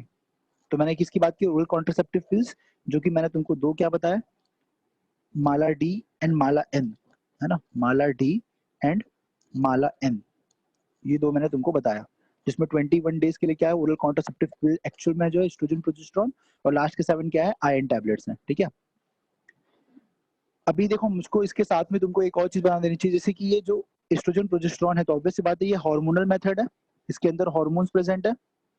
तो ऐसे, और ये तुमको पता है एस्ट्रोजन प्रोजेस्टेरोन जो होता है वो एक्चुअल में क्या होता है, स्टेरॉइड होता है। ठीक है, तो नॉन स्टेरॉइडल प्रिपरेशन, ये तो स्टेरॉइडल प्रिपरेशन है, ऐसे ही नॉन स्टेरॉइडल प्रिपरेशन भी अवेलेबल है, जो मैं तुमको टॉपिक के एंड में बताऊंगा, सबसे लास्ट में बताऊंगा। ठीक है, हाँ, पिल्स के साइड इफेक्ट डेफिनेटली, पिल्स के साइड इफेक्ट थोड़े होते हैं। ठीक है, बट अगर जुडिशियल यूज रहे उसका तो कोई प्रॉब्लम नहीं होता है, पिल्स के थोड़े साइड इफेक्ट तो रहते ही है। ठीक है, अब मैं तुमको डायग्राम दिखाता हूँ।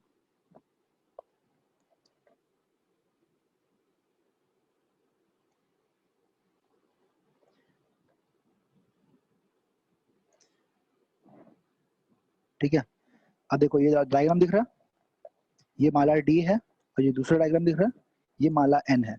ठीक है, देखो दोनों पे लिखा क्या हुआ,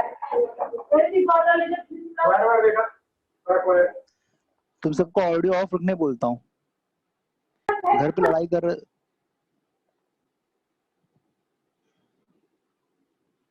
ठीक है, देखो अभी, अब ये दिख रहा है तुमको, यहाँ पे लिखा हुआ है माला डी, तो देखो उसमें क्या लिखा हुआ है, लिविनोर्जेस्ट्रल। बेसिकली ये क्या है, प्रोजेस्टेरॉन है, लिविनोर्जेस्ट्रल ना।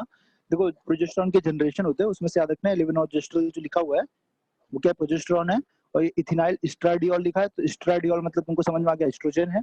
ठीक है, और साथ में क्या लिखा हुआ है, with ferrous fumarate tablet. Ferrous fumarate tablet मतलब आयरन टैबलेट हो गया। और तुमको ये दिख रहा है यहाँ पर, जो व्हाइट टैबलेट्स है वो एक्चुअल में क्या है, एक्चुअल में वो जो एस्ट्रोजन प्रोजेस्टेरॉन कॉम्बिनेशन वो है। और जो लास्ट में ब्लैक टैबलेट दिख रहे हैं, 2 2 4 2 6 1 7, 7 ब्लैक टैबलेट दिख रहे हैं, वो क्या है एक्चुअल में, आयरन टैबलेट है। ठीक है, तो ये माला डी है, इसको खरीदना पड़ता है। और जो दूसरा है, ये जो दिख रहा है तुमको, ये क्या है, माला एन है। ठीक है, ये भी सेम है, वही है। ठीक है, और कुछ नहीं है, दोनों में कोई डिफरेंस नहीं है, बस माला एन जो है वो गवर्नमेंट देता है फ्री में। ठीक है, ओके। तो अभी हम लोग के मेथड हो गया, ओरल कॉन्ट्रासेप्टिव पिल भी हो गया, साथ में अभी मैं इमरजेंसी कॉन्ट्रासेप्टिव जो रहेगा, इमरजेंसी कॉन्ट्रासेप्टिव मैं ना एक साथ में लास्ट में ऐड कर लूंगा, क्योंकि उसके अंदर इमरजेंसी कॉन्ट्रासेप्टिव में हम लोग इंट्रायूटेराइन डिवाइस भी यूज कर सकते हैं और ओरल कॉन्ट्रासेप्टिव पिल्स भी यूज कर सकते हैं। ठीक है, तो उसको मैं लास्ट में डिस्कस करता हूँ। तो ये हो गया, इसके अलावा मैंने क्या बोला था, इसके अलावा इम्प्लांट्स है, ठीक है, इंजेक्शंस है, और इंट्रायूटेराइन डिवाइसेस है। ठीक है, तो अब मैं बात करता हूँ इंट्रायूटेराइन डिवाइसेस की। इंट्रा यूटेराइन डिवाइसेस, जिसको हम लोग आईयूडी बोलते हैं। ठीक है, आईयूडी, इंट्रा यूटेराइन डिवाइसेस। तो अब जो आईयूडी है, जो इंट्रा यूटेराइन डिवाइसेस है, उसको हम लोगों ने 3 जनरेशन में क्लासिफाई किया।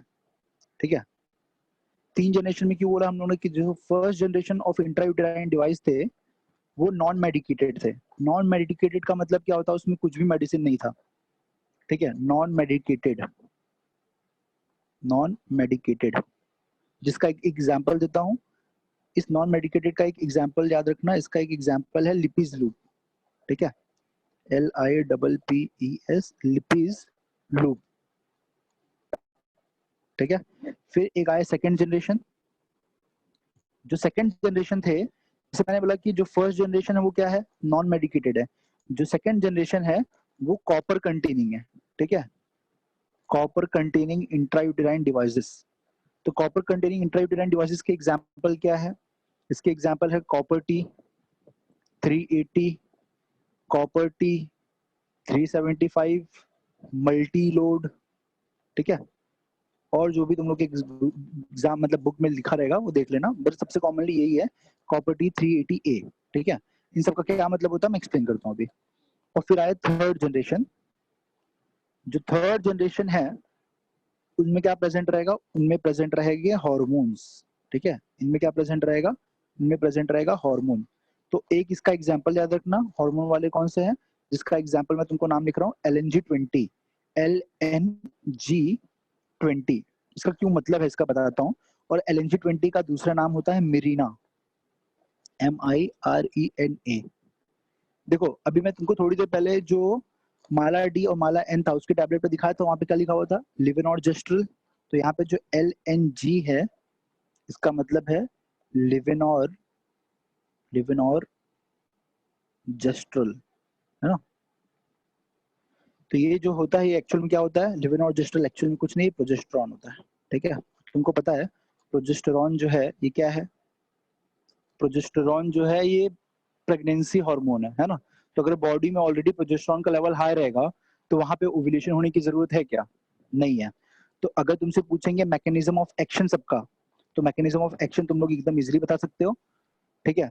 तो जो नॉन मेडिकेटेड है जिसका एग्जांपल है लिपीज लूप, ठीक है, जिसका एग्जांपल है नॉन मेडिकेटेड लिपीज लूप, ये कैसा काम करता है, ये एज अ फॉरेन सब्सटेंस काम करेगा, है ना। अगर एज अ फॉरेन सब्सटेंस काम करेगा तो ऑब्वियस सी बात है वहां पे इन्फ्लेमेशन करा सकता है थोड़ा सा, और इन्फ्लेमेशन कराएगा तो उसमें क्या हो सकता है, जो जो स्पर्म आएंगे सीमेन में वो क्या हो जाएंगे, वो किल हो जाएंगे, है ना, क्योंकि फॉरेन बॉडी को मैक्रोफेजेस वगैरह खा लेते हैं।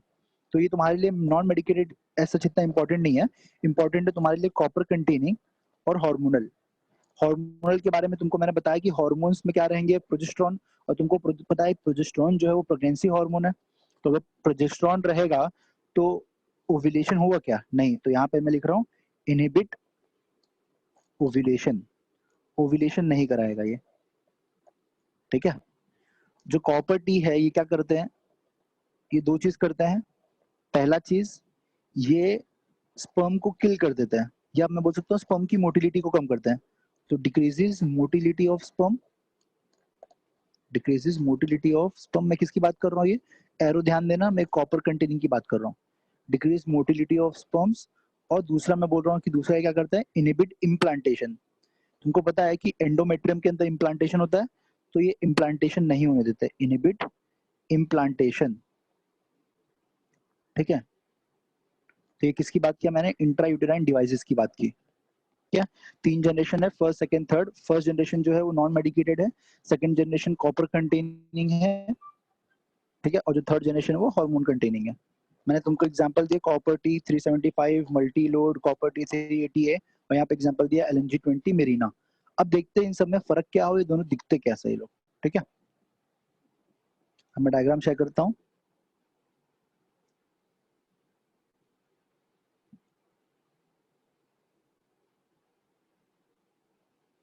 ठीक है। अब ये देखो, ये दिख रहा है। अब इसमें क्या हो रहा है कि ये टी शेप है ना, ये टी शेप है, और इस टी शेप में क्या रखा है, वो ये जो लपेटा हुआ ना यहाँ पे, ये जो कॉइल किया गया है ना यहाँ पे, ये क्या है एक्चुअल में, ये है कॉपर, है ना। कॉपर, कॉपर का सिंबल क्या होता है, Cu। तो इसलिए हम लोग इसको क्या बोलते हैं, कॉपर, जो कि टी शेप में, ठीक है। तो एक बात बताओ, अगर मैं लिख रहा हूँ कि कॉपर टी 375, और मैं लिख रहा हूँ कॉपर टी 380, और फिर मैं लिख रहा हूँ कॉपर टी 380A, इन सब में क्या डिफरेंट है, देखो ये 375 या 380 ये जो लिखा हुआ है ना, ये कॉपर का सरफेस एरिया है ना, कॉपर का ये है सरफेस एरिया, तो यहाँ पे मैं लिख रहा हूँ सरफेस एरिया ऑफ कॉपर, मतलब ये जो मैंने कॉपर इसमें कॉलिंग किया है, ठीक है, इसका कितना सरफेस एरिया है। तो अगर मैं बोला कॉपर टी 375 है तो ऑब्वियसली बात है उसका सरफेस एरिया है 375 जो भी रहेगा मिलीमीटर स्क्वायर या सेंटीमीटर स्क्वायर, अभी मुझको इसका यूनिट नहीं याद है, ठीक है। फिर कॉपर टी 380 और कॉपर टी 380 ए में क्या डिफरेंस है ना, क्योंकि दोनों में सरफेस एरिया तो 380 ही है, बस फर्क इस चीज का यहाँ पे लिखा ना ए, तो इसका मतलब यहाँ पे आर्म देखो, ये जो कॉपर का ये जो बेसिकली ये जिसका मैं इसको क्लियर करता हूँ, ये जो दिख रहा है ना इसको हम बोलते हैं आर्म्स। नहीं कोई इन्फेक्शन नहीं होता इससे, ठीक है, जनरली कोई इन्फेक्शन नहीं होता है, तभी तो इसको गवर्नमेंट ऑफ इंडिया भी प्रमोट करता है, या सब लोग इसको प्रमोट करते हैं। तो ये जो दिख रहा है ये आर्म्स है, इस आर्म्स के ऊपर भी देखो कॉपर लपेटा गया, दिख रहा है यहाँ पे ये कॉपर किया गया कॉलिंग, तो इसलिए ये आर्म्स प्रेजेंट है, इसलिए हम लोग इसके आगे 380 ए यूज करते हैं। तो मतलब ऐसा भी होगा कुछ जिसके आर्म्स पे कुछ प्रेजेंट नहीं होगा, है ना। हाँ है, देखो क्या है वो, ये दिख रहा है, देखो यहाँ पे क्या है, यहाँ पे जो मेन इसका स्टेम है इसके ऊपर तो प्रेजेंट है कॉपर, बट इसकी जो आर्म्स है देखो इसके ऊपर कॉपर नहीं प्रेजेंट है, तो इसलिए हम लोग इसको क्या बोलेंगे, सिर्फ कॉपर टी 380 ए यूज नहीं कर सकते। ए क्यों यूज नहीं कर रहे हैं, क्योंकि आर्म्स के ऊपर कॉपर प्रेजेंट नहीं है, ठीक है। ओके, इसके अलावा क्या है, देखो ये किस तरह से इम्प्लांट करता है इसको, पहले दिखा देता हूँ। ये देखो ये जो है, ये दूसरा मैंने बोला था तुमको LNG20, LNG20, क्यों उसको 20 बोला था, क्योंकि ये 20 माइक्रोग्राम पर डे के हिसाब से रिलीज करता है हार्मोन। कौन सा हार्मोन रिलीज करता है, जिसका नाम है LNG, लेवेनॉर्जेस्ट्रल, ठीक है। और देखो यहाँ पे क्या फर्क है, यहाँ पे जो तुमको ये जो बीच में सिलेंड्रिकल स्ट्रक्चर दिख रहा है ना, ये सारा का सारा हार्मोन यहाँ पे स्टोर्ड है, ठीक है। कौन सा हार्मोन, लेवेनॉर्जेस्ट्रल, इसका पूरा नाम क्या है LNG20। क्यों LNG20, क्योंकि ये लेवेनॉर्जेस्ट्रल हार्मोन को 20 माइक्रोग्राम पर डे के हिसाब से रिलीज करता है। तो इन सब का लाइफ कितना है, बहुत सिंपल सी चीज है, इसका लाइफ होता है, अब इसको हम लोग यूज कर सकते हैं LNG20 को अप टू 5 ईयर्स, समझ में आ रहा है, मतलब एक बार इम्प्लांट किया है अप टू 5 ईयर्स। और जो कॉपर टी था उसको कब तक यूज कर सकते हैं, अप टू 10 ईयर्स, ठीक है। तो अब मैं दिखाता हूँ, देखो अब दिख रहा है ये कैसे हम लोग ने इसको इम्प्लांट किया हुआ है, देखो इसको मैं जूम करता हूँ, देखो इसको यूट्रस में इम्प्लांट कर दिया, और देखो यहाँ पे इसका थ्रेड प्रेजेंट है। क्यों, क्योंकि अगर थ्रेड प्रेजेंट रहेगा तो फीमेल चेक कर सकती है कि कॉपर टी अपनी जगह पे या LNG अपनी जगह पे है कि नहीं है। अगर ये रहेगा तो तुमको मैंने बोला अगर ये मेरीना है या LNG20 है तो ये हार्मोन रिलीज करेगा प्रोजेस्टेरॉन, और प्रोजेस्टेरॉन क्या करेगा, ओव्यूलेशन होने ही नहीं देगा, ठीक है। तो प्रोजेस्टेरॉन इस तरीके से काम करेगा, ठीक है। और ये तुमको पता है ये कॉपर टी है सिर्फ, और ये कॉपर टी 380 ए है, ठीक है। और कॉपर टी को हम लोग क्या कर सकते हैं, कॉपर टी का जो दो एडिशनल एडवांटेज है, पहली बात तो इसको हम लोग अप टू 10 ईयर्स के लिए यूज कर सकते हैं, और दूसरी चीज copper T can be use as an emergency contraceptive, ये इमरजेंसी कॉन्ट्रासेप्शन का काम कर सकता है, ठीक है। देखो जनरली क्या होता है, जब भी हम लोग डेफिनेशन बोलते हैं कॉपर टी जो होता है इमरजेंसी कॉन्ट्रासेप्शन में कितना मतलब कब तक के लिए यूज करते हैं, तो जनरली हम लोग बोलते हैं कि emergency contraceptive within 72 hours, है ना, नॉर्मली ऐसा बोलते हैं। बट कॉपर टी इसका एक्सेप्शन है, copper T up to 5 days तक, है ना, अप टू 5 डेज तक एज ए कॉन्ट्रासेप्टिव काम कर सकता है। मतलब अनप्रोटेक्टेड सेक्सुअल इंटरकोर्स के 5 दिन के अंदर कॉपर टी इम्प्लांट कर दिया यूट्रस में, ठीक है, तो ऐसा कॉन्ट्रासेप्टिव काम करेगा। अब देखो तुम्हारा क्या क्या क्वेश्चन है, कॉपर क्यू, कॉपर क्योंकि वो क्या कर रहा था, एक तो पहली बात इम्प्लांटेशन को प्रिवेंट कर रहा था, और दूसरी चीज वो क्या कर रहा था, स्पर्म की मोटिलिटी को कम कर रहा था। हम कॉपर के पहले सिल्वर भी यूज करते थे, बस सिल्वर तुमको पता है बहुत ही कॉस्टली है, ठीक है। दूसरा क्या लिखा हुआ है, सर बॉडी की मूवमेंट की वजह से ये डिसलोकेट हो सकता है ना, देखो बहुत कम चांस होते हैं डिसलोकेट होने के। पहली बात तो उसको एक्सपर्ट डालते हैं, और जो यूट्रस का जो फंडस होता है ना, ये जो फंडस होता है ना, देखो अभी तुमने डायग्राम देखा था, इस तरीके से इसको डालते हैं स्टिच कर देते हैं कि ये डिसलोकेट ना हो। जो तुमको ये जितना बड़ा दिख रहा है ना, ये एक्चुअल में इतना बड़ा होता नहीं है, ठीक है। ये बहुत ही टाइनी स्ट्रक्चर होता है, ठीक है। तो ये हो गया तुम्हारे इंट्रायूटेराइन डिवाइसेस, ठीक है।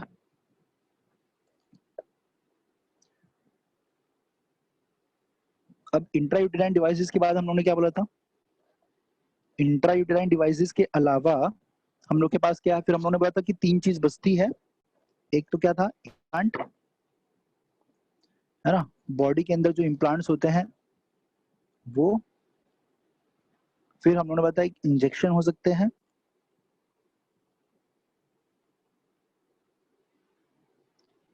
ठीक है, इंजेक्शन यूज कर सकते हैं, और फिर मैंने बोला था बॉडी पैच यूज कर सकते हैं। देखो तीनों चीजें एकदम चिंदी है, एकदम सिंपल सिंपल है। इम्प्लांट का मतलब क्या, हम लोगों ने बोला कि हार्मोन कंटेनिंग सिलेंड्रिकल या टाइनी नीडल लाइक स्ट्रक्चर को हम लोग स्किन के जस्ट नीचे, है ना, तो मैं यहाँ पे लिख सकता हूँ beneath the skin, beneath the skin हम क्या रख देंगे, hormone containing matchstick like structures, है ना, हार्मोन कंटेनिंग। और तुमको पता है अगर हार्मोन आएगा बाहर से तो क्या करेगा, ओव्यूलेशन को इनहिबिट करेगा, ठीक है। हार्मोन कंटेनिंग रिंग्स, रिंग्स तो नहीं बोल सकते हम लोग, नीडल्स बोल सकते हैं कि नीडल लाइक स्ट्रक्चर, है ना। एक्चुअली में नीडल वो चुभने वाला नहीं, ठीक है। इंजेक्शन में क्या रहेगा, इंजेक्शन के अंदर हम लोग एक यूज करते हैं मेड्रोक्सी प्रोजेस्टेरॉन एसीटेट, ठीक है। बेसिकली इसमें तुमको पूरा नाम सुन के क्या समझ में आया, क्या है, ये प्रोजेस्टेरॉन का इंजेक्शन है ना। और तुमको पता है प्रोजेस्टेरॉन क्या है, प्रेगनेंसी हार्मोन। तो अगर बॉडी के अंदर प्रोजेस्टेरॉन प्रेजेंट है तो वो ओव्यूलेशन को क्या करेगा, इनहिबिट करेगा, ठीक है। प्रोजेस्टेरॉन इंजेक्शन, इसको यूज कर सकते हैं। इसको हम लोग क्या करते हैं, इंट्रामस्कुलर मसल के अंदर इसको लगा देते हैं, ठीक है। 3 महीने तक, 2 महीने तक ये काम करेगा। इसके अलावा हम लोग बॉडी पैच भी यूज कर सकते हैं, ठीक है। क्या करेंगे, स्किन के ऊपर एक पैच लगा देंगे जो कि स्लोली स्लोली हार्मोन रिलीज करता रहेगा, ठीक है। मैं लिख रहा हूँ स्लोली हार्मोन रिलीजिंग रहेगा ये, ठीक है। अब हम लोग तीनों स्ट्रक्चर देख लेते हैं कि इम्प्लांट कैसा रहेगा। इम्प्लांट का एक एग्जांपल जो तुम लोग के गवर्नमेंट मतलब जो तुम लोग के एनसीईआरटी में मेंशन किया है उसको बता देता हूँ मैं। उसका नाम है नॉरप्लांट, ठीक है। नॉरप्लांट और एक होता है इम्प्लानॉन, मैं दोनों लिख देता हूँ। एक है नॉरप्लांट, नॉरप्लांट के अंदर total 6 needle like structure present थे, और एक होता है इम्प्लेनॉन, इम्प्लेनॉन, इम्प्लेनॉन के अंदर सिर्फ एक ही प्रेजेंट होता है, ठीक है। देखो मैं दिखाता हूँ ये कैसा दिखता है।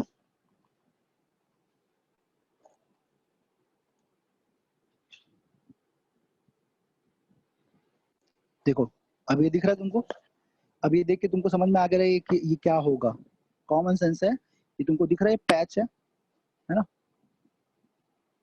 तो ये हार्मोनल पैच है, ये किसी को कहाँ पे भी लगा सकते हो, ठीक है। थाइस पे लगा, वैसे तो जनरली हम लोग अपर बॉडी पे ही प्रेफर करते हैं, है ना। बेली के पास लगा सकते हो, आर्म पे लगा सकते हो। और ये जो पैच रहेगा ये क्या करेगा, धीरे धीरे हार्मोन रिलीज करेगा, जो कि क्या करेगा, ओव्यूलेशन को इनहिबिट करेगा, ठीक है। इस पैच के अलावा दूसरा चीज क्या प्रेजेंट है, मैं तुमको बोला था कि एक होता है इम्प्लेनॉन। देखो पहले तो मैं दिखाता हूँ, देखो ये सिंगल रिंग है, सिंगल रिंग को मैंने क्या बोला था, इसको हम लोग क्या बोलते थे, इम्प्लेनॉन, इम्प्लेनॉन। और जहाँ पे 5-6 चीज होती है, देखो ये स्किन के जस्ट अंदर लगाएंगे इसको, ये बाहर अभी दिखा रहे हैं, ठीक है। सो कैसे लगाते हैं वो दिखाता हूँ। देखो इस तरह से, ये जो मशीन दिख रही है ना, देखो यहाँ पे वो एक्चुअल में ये जो चीज दिख रही है, इसको इंजेक्ट करेंगे स्किन के नीचे इस मशीन के थ्रू, तो ये स्किन के अंदर चले जाएगा, ठीक है, और फिर दिखेगा नहीं। तो मैंने तुमको 2 चीज बताया था, एक नॉरप्लांट और एक इम्प्लेनॉन, ठीक है। तो ये जो चीज है ये क्या है, अगर एक यूज कर रहे हो तो वो इम्प्लेनॉन है, और 5-6 यूज कर रहे हो तो वो नॉरप्लांट है। तो अभी दिखाता हूँ, ये जो दिख रहा है, अब देखो यहाँ पे कितना प्रेजेंट है। ये देखो ये मैंने मशीन डाला, अब इसके थ्रू देखो ये जो स्टिक जैसा स्ट्रक्चर है ना, इसको मैं अंदर इम्प्लांट कर रहा हूँ स्किन के अंदर। तो 1 2 3 4 5 6, ठीक है। ये तुमको 6 चीज दिख रही है, 1 ये 2 ये 3 ये 4 ये 5 ये 6, ये स्किन के नीचे इम्प्लांट किया है। तो इसको हम लोग क्या बोलते हैं, नॉर प्लांट, ठीक है। तो क्या करता रहेगा, धीरे धीरे हार्मोन रिलीज करता रहेगा, और हार्मोन रिलीज होगा तो क्या करेगा, ओव्यूलेशन को इनहिबिट करेगा, ठीक है। और ये पैच हो गया। इसके अलावा मैंने क्या बोला था, इसके अलावा क्या हो सकता है, इंजेक्शन। इंजेक्शन किसका यूज हो सकता है, इंजेक्शन हो सकता है प्रोजेस्टेरॉन का, है ना? तो प्रोजेस्टेरॉन के इंजेक्शन की बात कर लेते हैं हम लोग। दिखाता हूँ मैं तुमको प्रोजेस्टेरॉन के बेसिकली इंजेक्शन कैसे होते हैं। और ये जो प्रोजेस्टेरॉन का इंजेक्शन है ना, इसका नाम दिया गया है, ठीक है? दिखाता हूँ, ये देखो, ये दिख रहा है? अब ये 2 चीज़ जो थी मैं तुमको बाद में दिखाने वाला था, वो अभी दिखा दे रहा हूँ, ठीक है? तो देखो, अभी मैंने बोला था कि तुमको जो ओरल कॉन्ट्रासेप्टिव पिल्स थे, ठीक है? उसके अंदर एस्ट्रोजन, प्रोजेस्टेरॉन था।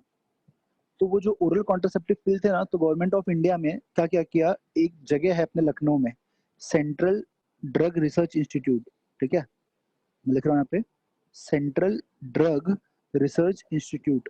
उन लोग ने क्या किया, एक नया नॉन स्टेरॉयडल, मैंने बोला था कि वो हार्मोन तो है ही, तो हार्मोन क्या होता है, स्टेरॉयड, तो एक नॉन स्टेरॉयडल कॉन्ट्रासेप्टिव पिल बनाया। जो नॉन स्टेरॉयडल कॉन्ट्रासेप्टिव पिल था, उसका नाम रखा सहेली, ठीक है? SAHLI, सहेली। सहेली की स्पेशलिटी क्या थी? सहेली क्या था? ये था once a week pill, once a week, मतलब एक वीक में एक बार, ठीक है? बट ये बाद के लिए होता है, वंस अ वीक पिल था। फिर बाद में क्या किया गवर्नमेंट ने, इस सहेली का नाम चेंज करके इसको कर दिया छाया, ठीक है? सेम वही जो सहेली था, उसी का नाम चेंज कर दिया, उसका नाम क्या रख दिया, छाया, ठीक है? तो ये जो है, ये क्या है, नॉन स्टेरॉयडल है। कहाँ पे बनाया था? Central drug research institute Lucknow में जो किया, लिख देता है यहाँ पे, LUCK, ठीक है? लखनऊ में बनाया था। और इस पिल का नाम क्या है? छाया पिल। अब इसका नाम रखा है, देखो इसमें एक्चुअल में जो चीज प्रेजेंट है वो क्या है, सेंटक्रोमैन, यहाँ पे लिखा हुआ है। तुमको दिख गया तो अच्छी बात है, नहीं दिखा तो कोई बात नहीं, बट तुमको ये सब याद रखने की जरूरत नहीं है, ठीक है? और यहाँ पे लिखा हुआ है once a week pill after 3 months. तो ये वंस अ वीक पिल मैंने तुमको लिख दिया, ये इसी नाम से, ये इसी पे क्वेश्चन आ सकता है इस पे, ठीक है? वैसे ही मैंने क्या बोला था तुमको कि प्रोजेस्टेरॉन के इंजेक्शन यूज कर सकते हैं, है ना? तो देखो ये जो प्रोजेस्टेरॉन के इंजेक्शन है, डिपॉट मेड्रोक्सी प्रोजेस्टेरॉन एसीटेट, ये बस मेरे नाम के लिए, तुम्हारे लिए यूजफुल नहीं है। तो ये जो प्रोजेस्टेरॉन के इंजेक्शन, इसी का नाम क्या है, अंतरा, ठीक है? अंतरा, इसमें है क्या, प्रोजेस्टेरॉन। और तुमको पता है, वापस से 10 बार बता चुका हूँ, वापस से एक बार बता रहा हूँ कि जब प्रोजेस्टेरॉन है वो प्रेगनेंसी हार्मोन है, तो जब प्रोजेस्टेरॉन का लेवल ज्यादा रहेगा तो प्रोजेस्टेरॉन किसको इनहिबिट कर देगा, ओव्यूलेशन को। तो ओव्यूलेशन होगा ही नहीं, और ओव्यूलेशन नहीं होगा तो फर्टिलाइजेशन का तो कोई सवाल ही नहीं उठता, ठीक है? ओके, अब मैं तुमको, जैसा भी तुमको मैं बताया था कि सहेली है, उसके बारे में एक और थोड़ा सा डिटेल बता देता हूँ। देखो, ये है सहेली। मैं तुमको क्या बोला, किसने बनाया था ये, CDRI, central drug research institute. कहाँ पर है ये, लखनऊ, ठीक है? दूसरी चीज, ये कैसा है, नॉन स्टेरॉयडल है। तो अगर स्टेरॉयड नहीं है, ऑब्वियस सी बात है, तो उसके साइड इफेक्ट बहुत कम होंगे। नॉन स्टेरॉयडल है। फिर इसको उन्होंने क्या बोला, once a week pill, once a week pill. फिर इसके अंदर मैं तुमको बोला था क्या प्रेजेंट है, अगर ये कभी पूछ लिया तो पूछ लिया, नाम तुम सुने रहो, बहुत ही अलग नाम है, सेंट्रोक्रोमैन लिखा हुआ है, देखो। और यहाँ पे लिखा हुआ है, देखो, नॉन स्टेरॉयडल ओरल कॉन्ट्रासेप्टिव पिल लिखा हुआ है। और यहाँ पे भी लिखा हुआ है वंस अ वीक पिल, है ना? एक वीक में एक ही बार खाना, जबकि हम लोग ओरल कॉन्ट्रासेप्टिव पिल क्या था, 21 डेज के लिए रेगुलर खाना पड़ रहा था। यहाँ पे वंस अ वीक पिल है, ठीक है? और यहाँ पे नीचे भी लिखा हुआ है, बट ये जो चीज लिखी हुई है मेरे काम की है, मतलब मेरे एग्जाम में आ सकती है, तुम्हारे एग्जाम में, ठीक है? तो ये चीज होगी। फिर मैंने क्या बोला, इसी, देखो एक बार इसका ना मैकेनिज्म ऑफ एक्शन पूछा था। ये एक्चुअल में क्या है, ये सिलेक्टिव एस्ट्रोजन रिसेप्टर मॉड्यूलेटर है, SCRM याद रखना। क्या बोला मैंने, इसको SCRM को लिख देता हूँ मैं, सिलेक्टिव एस्ट्रोजन रिसेप्टर मॉड्यूलेटर। इसका मतलब क्या है कि ये जो एस्ट्रोजन के रिसेप्टर है उसको ब्लॉक कर देगा। और तुमको पता है, अगर एस्ट्रोजन का रिसेप्टर ब्लॉक हो जाएगा तो तुमको पता है क्या होता है, एस्ट्रोजन जो होता है वो क्या कराता है, LH हार्मोन का सर्च कराता है। तो अगर LH सर्च होगा ही नहीं, क्यों नहीं हो रहा है LH सर्च, क्योंकि एस्ट्रोजन ही नहीं आ रहा है।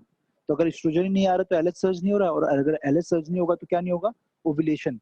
और अगर ओव्यूलेशन नहीं होगा तो क्या नहीं होगा, फर्टिलाइजेशन। समझ में आया? तो ये इस तरीके से काम करता है। कौन? सहेली। कौन बनाया था? CDRI लखनऊ ने, ठीक है। फिर मैंने क्या बोला, इसका गवर्नमेंट ने नाम चेंज किया, इसको क्या कर दिया उसने?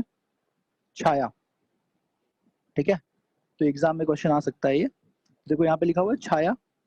अब ये नाम क्यों चेंज किया मुझसे मत पूछो, मुझको भी नहीं पता। मे बी उनको चीप नाम लगता रहेगा सहेली, ठीक है। तो देखो ये छाया है, छाया नाम कर दिया। सेम चीज ही है सेंट्रोमैन, तुमको बोला था मैंने, बट इसको छोड़ो। देखो यहाँ पे लिखा हुआ है नॉन स्टेरॉइडल ओरल कॉन्ट्रासेप्टिव पिल, क्योंकि स्टेरॉइड से नहीं बना हुआ है। देखो यहाँ पे लिखा है वंस अ वीक, जो ये लिखा है वंस अ वीक तुम्हारे लिए ये इंपॉर्टेंट है। देखो गवर्नमेंट ऑफ इंडिया दे रहा है इसको, और ये फ्री सप्लाई है ना। गवर्नमेंट ऑफ इंडिया दे रहा है, फ्री में दे रहा है। किसी को पता है क्या ये कौन है? ये बोला कोई एक्ट्रेस वेक्ट्रेस तो नहीं लग रही है देखी हुई, ठीक है। ओके, तो ये हो गया, पैच हो गया, ठीक है। तो जो जो चीजें मैं तुमको बोला था सब बता दिया मैंने तुमको। अब एक लास्ट में चीज जो बची है वो क्या है? तो देखो अभी हम लोगों ने क्या क्या पढ़ लिया। एक हम लोगों ने पढ़ा नेचुरल मेथड, ठीक है। नेचुरल मेथड, नेचुरल मेथड में हम लोगों ने क्या क्या देखा? पहला देखा था हम लोग ने लैक्टेशनल एमिनोरिया, मैं लिख रहा हूँ शॉर्ट फॉर्म में लैक्टेशनल एमिनोरिया। दूसरा हम लोगों ने क्या लिखा था? कॉइटस इंटरप्ट। एक और चीज लिखी थी कैलेंडर मेथड, ठीक है। अब इनका भी डायग्राम दिखा दूंगा, ये जो कैलेंडर मेथड है वो कैसा होता है। फिर हम लोगों ने बोला था कि नेचुरल मेथड के अलावा क्या हो सकता है? बैरियर मेथड, ठीक है। और बैरियर मेथड को हम लोगों ने डिवाइड किया था मेल के लिए और फीमेल के लिए, ठीक है। तो मेल के लिए तुमको पता है क्या है मेल कॉन्डम है। फीमेल के लिए तुमको पता है क्या प्रेजेंट है। फीमेल के लिए तीन चीजें थी, एक तो फीमेल कॉन्डम था ही, उसके अलावा हम लोगों ने बोला डायफ्राम है, सर्वाइकल डायफ्राम। और सर्वाइकल डायफ्राम के अलावा क्या था? स्पॉन्ज, जो कि वजाइनल स्पॉन्ज था, जिसको बोलते थे टुडे, ठीक है। बैरियर मेथड हो गया। बैरियर मेथड के बाद हम लोगों ने क्या देखा था, क्या प्रेजेंट था? बैरियर मेथड के बाद में हम लोग ने इंट्रायूटेराइन डिवाइस नहीं देखा था, पहले देखा था हम लोगों ने ओरल कॉन्ट्रासेप्टिव पिल्स, है ना। ओरल कॉन्ट्रासेप्टिव पिल्स में अभी देखो तुम्हारे पास टोटल तीन चीज हो गई, एक तो स्टेरॉइडल और दूसरा नॉन स्टेरॉइडल। तो अगर मैं स्टेरॉइडल की बात करता हूँ, तो स्टेरॉइडल के अंदर क्या आता है? ऑब्वियसली माला डी और माला एन। माला डी जो कि फ्री में नहीं है, और माला एन जो कि फ्री है। याद रखना गवर्नमेंट की स्पेलिंग में GOVERN आता है ना। और यहाँ पे भी माला एन है, तो गवर्नमेंट जो देता है फ्री में वो माला एन है। और फिर हम लोगों ने दूसरा बोला था क्या? नॉन स्टेरॉइडल है। नॉन स्टेरॉइडल जो कि कहाँ बना था? CDRI लखनऊ में, जिसका नाम क्या था? सहेली। और जिसका नाम बाद में चेंज करके क्या कर दिया? छाया, ठीक है। फिर हम लोगों ने क्या बोला, इसके अलावा क्या प्रेजेंट है? ओरल कॉन्ट्रासेप्टिव पिल्स के अलावा, ओरल कॉन्ट्रासेप्टिव पिल्स के अलावा हम लोगों ने इंट्रायूटेराइन डिवाइसेस है। इसके अंदर हम लोगों ने तीन जनरेशन बनाया, first generation, second generation, third generation. जो कि फर्स्ट जनरेशन था उसका नाम क्या था? Lippes loop. Lippes loop. जो सेकंड जनरेशन है तो ऑब्वियसली बात है वो कॉपर कंटेनिंग है ना। तो सबका नाम क्या है? हाँ बता रहा हूँ सब। लिपिज लूप हो गया। सेकंड जनरेशन में क्या था? कॉपर कंटेनिंग, तो कॉपर टी, है ना। मल्टी लोड, ये सारे नाम। कॉपर टी में 370, 375, 370A, 380A, 380 कुछ भी लिख दो, तुमको समझ में आ गया उसका मतलब क्या है। और जो थर्ड जनरेशन था वो ऑब्वियसली बात है हार्मोन कंटेनिंग है, जिसका एक एग्जांपल दिया मैंने LNG-20, जिसका नाम क्या है? मेरीना। क्योंकि ये LNG जो ये हार्मोन का नाम है, और ये 20 माइक्रोग्राम पर डे के हिसाब से रिलीज होता है, ठीक है। इंट्रायूटेराइन डिवाइस के अलावा फिर मैंने क्या बताया था, इसके अलावा हम लोग के पास में क्या प्रेजेंट है? हम लोग के पास में प्रेजेंट है इम्प्लांट्स। इम्प्लांट्स तुम लोग ने देख लिया, स्किन के जस्ट नीचे इम्प्लांट करते हैं, जिसका नाम क्या था? एक का नाम था इम्प्लेनॉन। देखो आई मतलब वन, है ना, ये रोमन में वन दिख रहा है, इम्प्लेनॉन। तो ऑब्वियसली बात है इसके अंदर सिर्फ एक सिलेंड्रिकल स्ट्रक्चर प्रेजेंट था। और दूसरा क्या था जो तुम लोग के एक्चुअल में एनसीईआरटी में दिया है, वो है नॉरप्लांट, है ना, जिसके अंदर 6 साइलेस्टिक स्टिक जैसे स्ट्रक्चर प्रेजेंट थे। इम्प्लांट के अलावा फिर मैंने क्या बोला था, एक और चीज होती है पैच। तुम लोग ने पैच तो देख ही लिया कैसे हम लोग उसको लगा रहे हैं, ठीक है। इसके अलावा इंजेक्शन होता है। इंजेक्शन हम लोग किस चीज का दे रहे हैं? ऑब्वियसली बात है इंजेक्शन हम लोग दे रहे थे प्रोजेस्टेरॉन का, प्रोजेस्टेरॉन के इंजेक्शन दे रहे थे, ठीक है। और तुमको बताया था कि ये 3 मंथ या 2 मंथ तक ही काम करेगा, ठीक है। इम्प्लांट के भी और पैच के भी जो जो लिमिटेशन रहेंगे उसका तुमको देखने की जरूरत है। जैसे इम्प्लांट जो होता है जनरली 3 इयर्स तक काम करता है। कॉपर टी का मैंने तुमको बताया था, कॉपर टी जो होता है वो 10 इयर्स के लिए, और जो LNG-20 होता है वो 5 इयर्स के लिए, ठीक है। और इंजेक्शन के अलावा फिर हाँ, इंजेक्शन में मैं तुमको नाम भी बता दिया था। क्या नाम बताया था? इसका नाम क्या था? अंतरा, अंतरा, ठीक है। ओके, तो अब एक लास्ट टॉपिक बचा जिसको हम लोग बोलते हैं इमरजेंसी कॉन्ट्रासेप्टिव पिल या इमरजेंसी कॉन्ट्रासेप्शन। इसके पहले जितना भी हम लोगों ने पढ़ा था वो इसलिए था कि फर्टिलाइजेशन को प्रिवेंट कर सके, पहले से ही प्लान्ड है, ठीक है।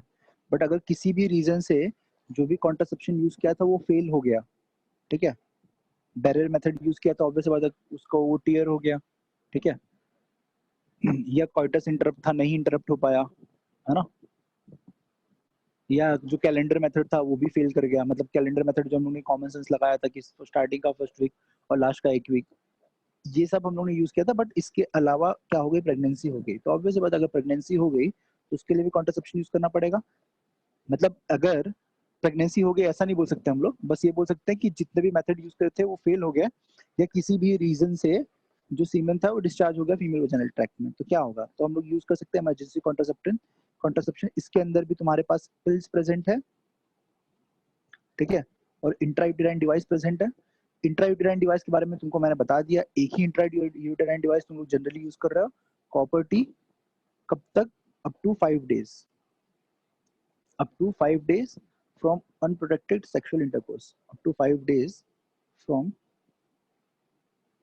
unprotected sexual intercourse, ठीक है, unprotected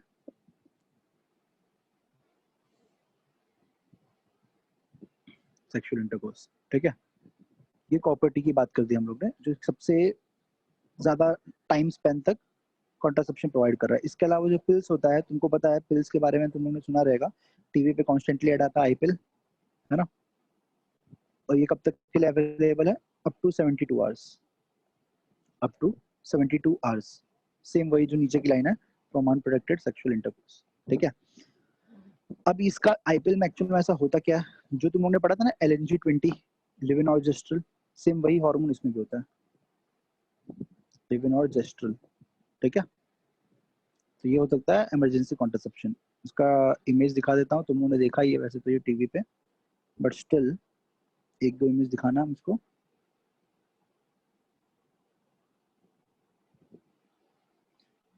पहले तो ये देखो, ये दिख रहा है, लिखा हुआ है इमरजेंसी कॉन्ट्रासेप्शन, है ना, कब तक? विद इन 72 आवर्स, ठीक है। और उसके अंदर मैंने बोला क्या प्रेजेंट होता है, वही जो LNG में प्रेजेंट था, तो देखो लिखा LNG में, देखो यहाँ पे ध्यान दो, जहाँ पे मैं येलो कर रहा हूँ ये लिखा हुआ है यहाँ पे, लिविन और जेस्ट्रल, है ना, लिविन और जेस्ट्रल।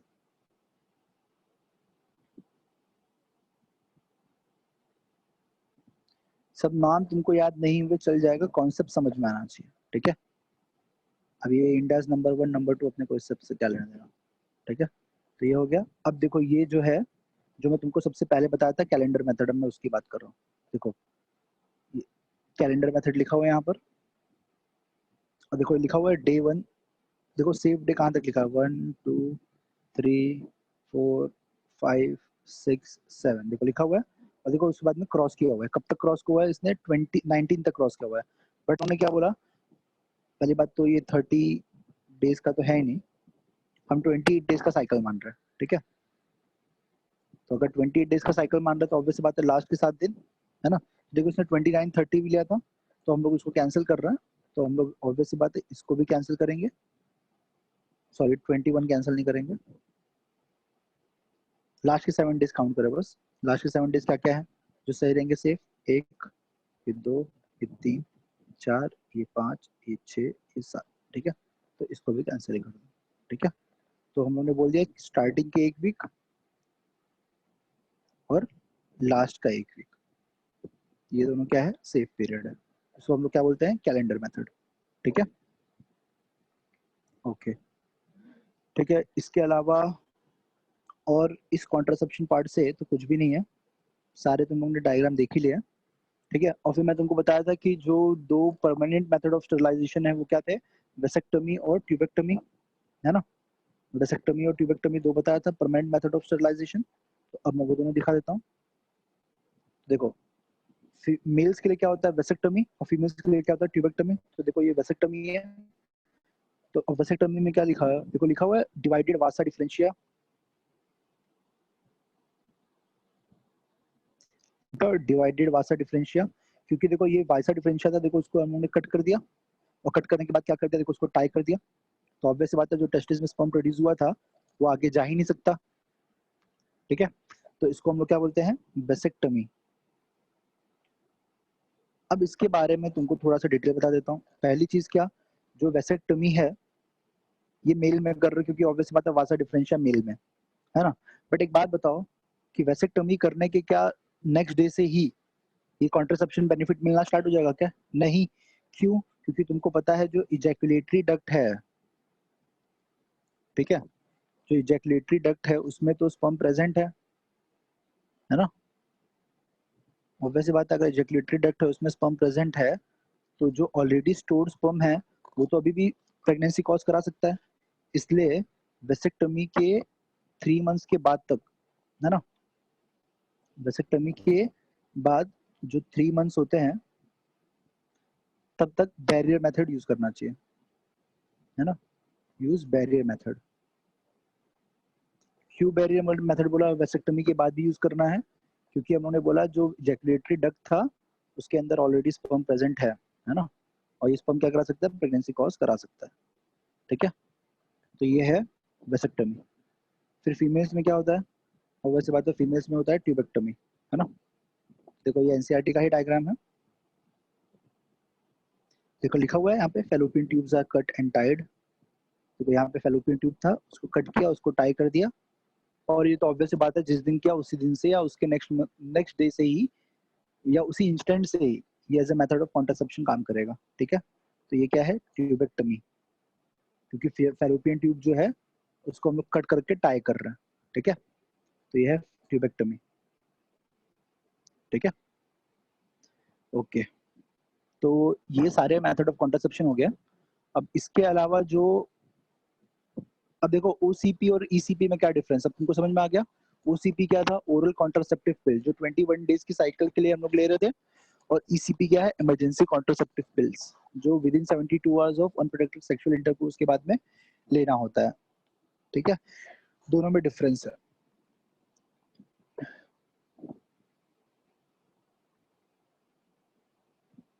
एक कपल में से किसको प्रेफर्ड है करने के लिए, देखो सिंपल सी चीज है, वेसेक्टमी जो रहेगा वो ज्यादा बेनिफिशियल होता है ना। वेसेक्टमी जो होता है ये ज्यादा beneficial as compare to tubectomy. Vasectomy कर लो सबसे बेस्ट यही होता है, बेस्ट, दोनों ही बेस्ट है बट फिर भी ये बेस्ट है, ठीक है, ओके। अब देखो सब कुछ जो बर्थ कंट्रोल के लिए था जो भी था वो हम लोगों ने देख लिया। अब क्या बच रहा हम लोग का, एसटीडी, ठीक है, medical termination of pregnancy, ART, है ना, मतलब बेसिकली जो इनफर्टिलिटी होती है उसको ट्रीट करने के लिए क्या यूज कर सकते हैं। और फिर एमनियोसेंटेसिस और कोरियोनिक वेनस सैंपलिंग, जो कि मैं तुम लोग को नेक्स्ट लेक्चर में पढ़ाऊंगा, ठीक है।